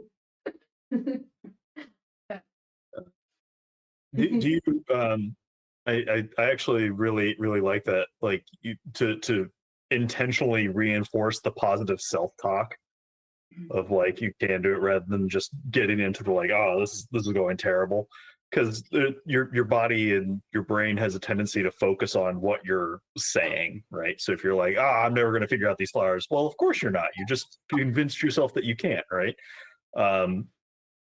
Do you guys ever take spend a few minutes a day just being like, right now I am going to focus on this aspect of being positive during puzzling, or does that just happen while you're practicing, kind of a thing? I think it happens when I practice. Yeah. Or if I look at a puzzle, like some of the new Ravensburger, like the nature ones, you're like, okay, I know the dark bottom is going to be really hard, but I'm going to tell myself this time when I do it that I can do it, that I'm going to persevere. I'm not going to get, well, I'm probably get frustrated, but I'm still going to keep going. Yeah. Being frustrated is okay. Living in frustration is not as good. Yeah, true. Yeah. I think I practice mindfulness all over my job because I'm a psychotherapist. So I have this all the time, the whole time in my job. I'm working with it. So maybe that's a good practice for me all the time to tell other people, be optimistic, be patient, be nice to yourself. Yeah. So, maybe that's it comes easier to you because it's easier for me, yeah, because it's part of my job. Have you thought about using like small puzzles in your practice and being like, now I need you to do this puzzle, and the entire time you have to be using this positive self-talk while you're doing it? I thought about it, but I never done it because I have too less time to do puzzles. I think my clients would need a lot of time to solve them. So we have too less time for do things like this. But I need a lot of puzzle talk. So that's like edge pieces. That's like pieces going together. Yeah. I need a lot of puzzle language when I do the therapy. Yeah. Do you find yourself kind of code switching in terms of like your puzzle lingo versus work lingo? Not really. No. Okay. No. I use all the same. That's good. Yeah. Consistency. Yeah, that's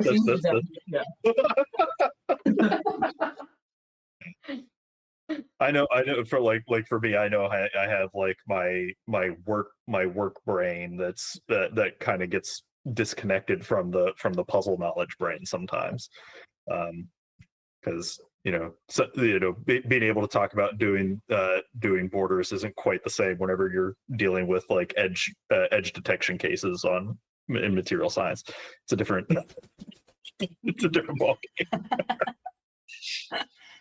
Yeah, I think puzzling metaphors probably work better in psychotherapy than they do like in this like subject matter that you are dealing with, Jim, because I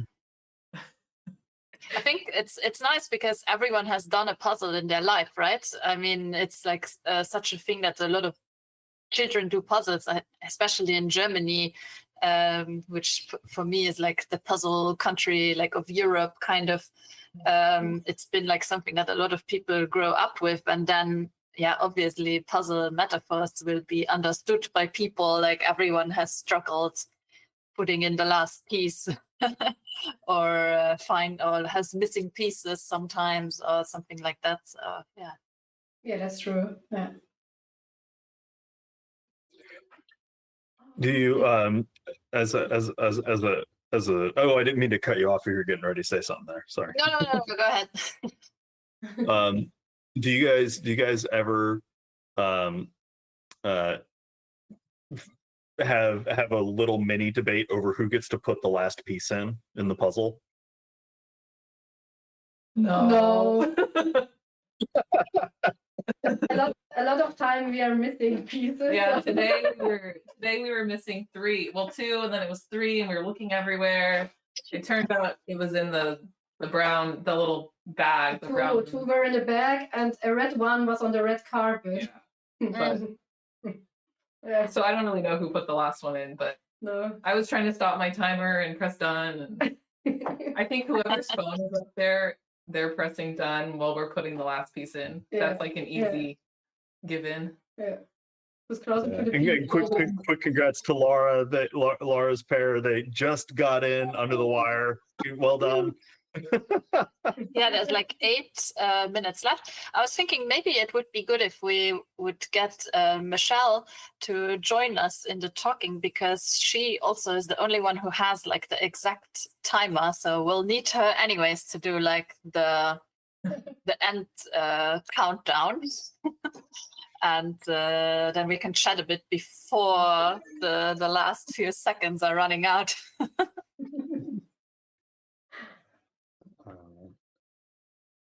Yeah, it looks like Marie's pair is pretty close to being able to finish this up. They have maybe 1, 2, 3, 4, 5, 6, 7, 8, maybe about 30-40 pieces remaining, and 7 minutes. They can do this. It's absolutely possible. It's just both of you getting about 10 pieces in each in the next couple minutes. It's totally possible. Yeah, they can do it. I believe in you. Yeah, Vesna's looking really strong. Christina, all coming in on that couch. We got a thumbs up, so we know that they're excited for it. It's gonna double thumbs up. Now we're ready to roll. If it was just one thumbs up, I was gonna be worried, but double thumbs up means it's definitely gonna happen. Just got to keep on pushing there. And Kristen's pair, just keep putting all those pieces in, as many as you can. Even if you don't get it done, you're making a new PR for the number of pieces you get done, right? So every day a little bit better than the last one, but you guys are really, really close. Keep on pushing. Yeah, I hope, hello again. I hope Marie finishes, because she's come down to the wire a few times. One time she had 3 pieces left, and another time she got in like 5 seconds before the time limit.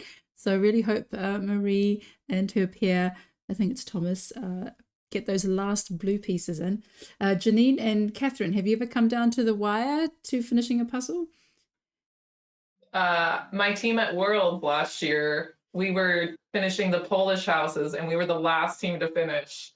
We had a lot of airtime, which was cool, but oh man, it was tough. And then we were missing one corner piece, and it was in someone's pocket. What are the chances? In someone's pocket? How did that happen? You know, when you're opening the bag, it just like, or it fell off, and it. Yeah. Was it somebody on your team's pocket, or was it just like an innocent bystander that had one of those like magicians, is this your card kind of moments? It was a teammate's pocket, yeah. Okay. So I'm always like, check your pockets. So today I said, check your pockets. Yeah. So Michelle, how was it being the camera switcher and not talking? I see you've been really active in the chat on YouTube. And Well, it's been quite relaxing. I could even have some lunch nice. with my camera off, so which I normally don't do. But yeah, it was a bit more relaxed this time compared to other times. Yeah, but very nice. Then I could be a bit more, yeah, I have multiple screens to watch, so I could be a bit more focused this time.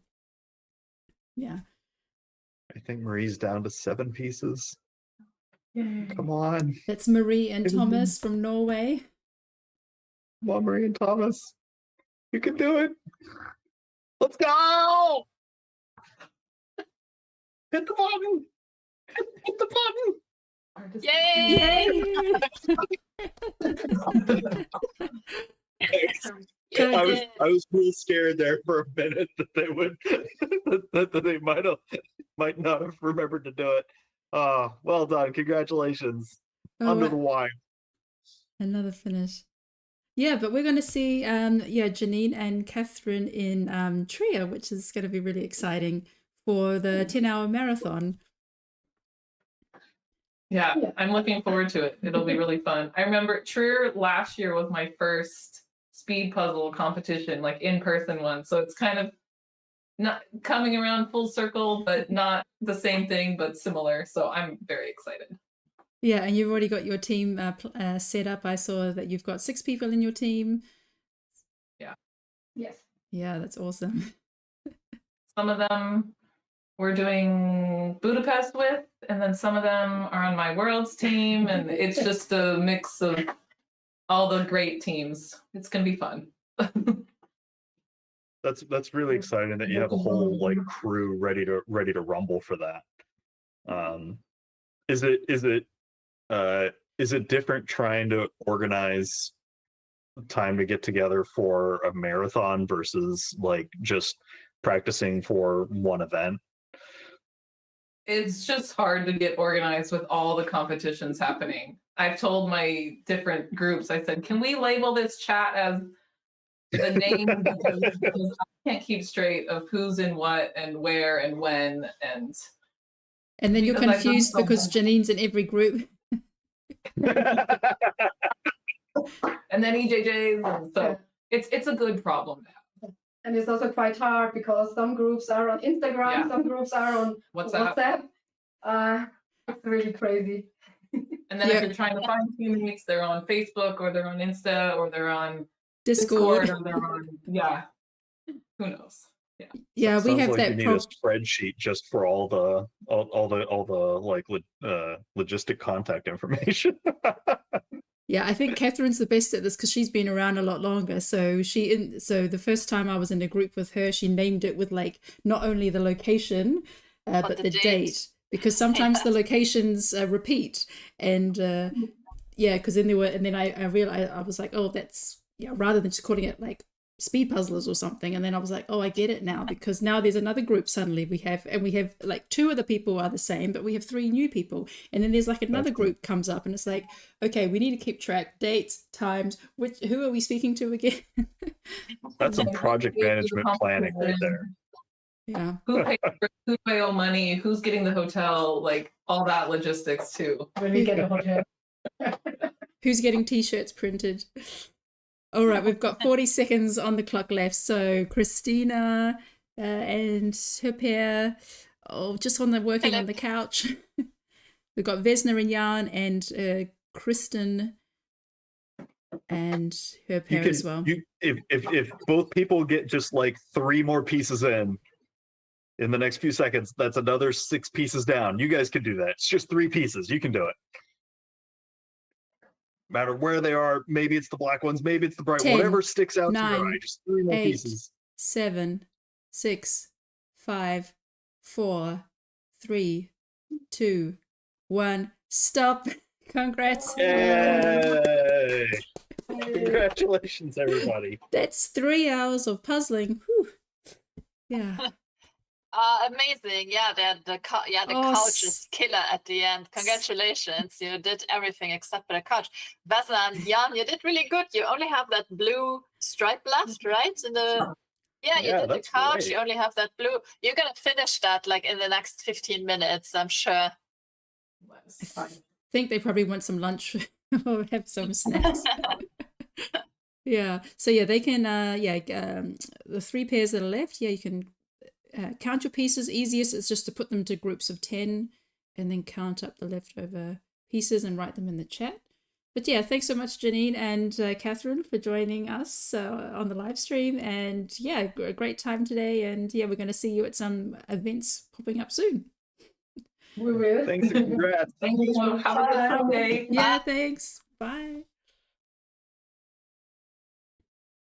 Did it go?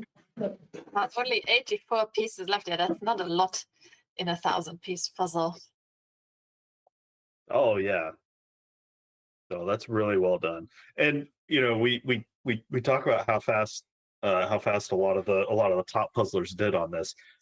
There's only one I would say easy section on this puzzle, and that's where the posters are. After that, there's a lot of grinding and difficulty here. So this is the fact folks got as much progress in here as they did is really, really well done. Yeah, and most of the we had a lot of pairs today who were puzzling for the first time in a competition and also with that pair partner. So of course that's adds an extra layer of complexity, and also doing a 1,000 pieces. So this is also for many people their first time to do a 1,000 piece competition. Yeah, that's jumping into the deep end, and it's their first speed puzzling ever. Guys, you're allowed to dip your toe in first. You don't have to go head first. But I'm also really proud of you. That was amazing, and you should do it again because clearly you're in the zone. Very, very well done. Congrats. Would you do it again? She's like, Hello. Thank you for the kind words. We have been preparing 2 times before this puzzle, so we're very good. That's amazing. Wait, you've only done this. This would be your 3rd puzzle together or something? Yes. Get out of here. Yes. That's bananas. Next time, maybe we'll be a little bit faster. If this is only your 3rd puzzle, if this is only your 3rd puzzle, you guys are on a great trajectory. Like really, really, really keep pushing at it, and you'll be cracking the times. But like, thank you. We will try. Yes. Do the thing. Congrats. Very well done. Thank you for the great event, and see you next time. Yes. Thank you. Yeah. Bye-bye.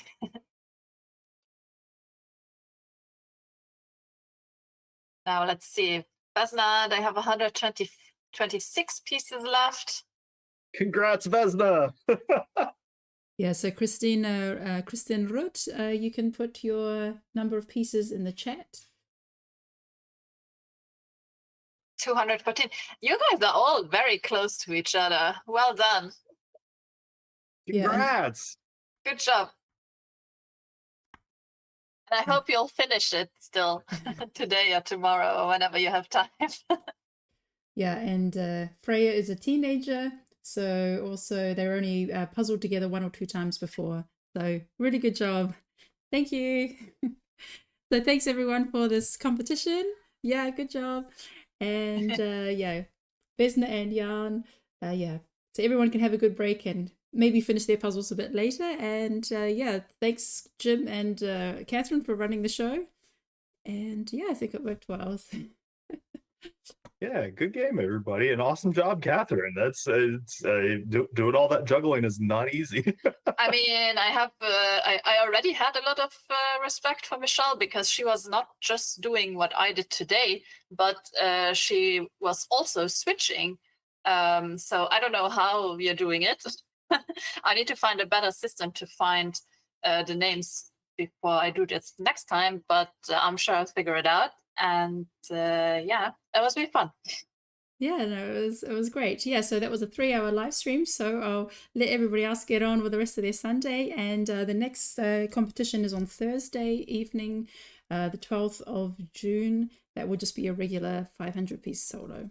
So look forward to seeing you then. And thanks, everybody. Bye. Bye. Thanks a lot. Bye.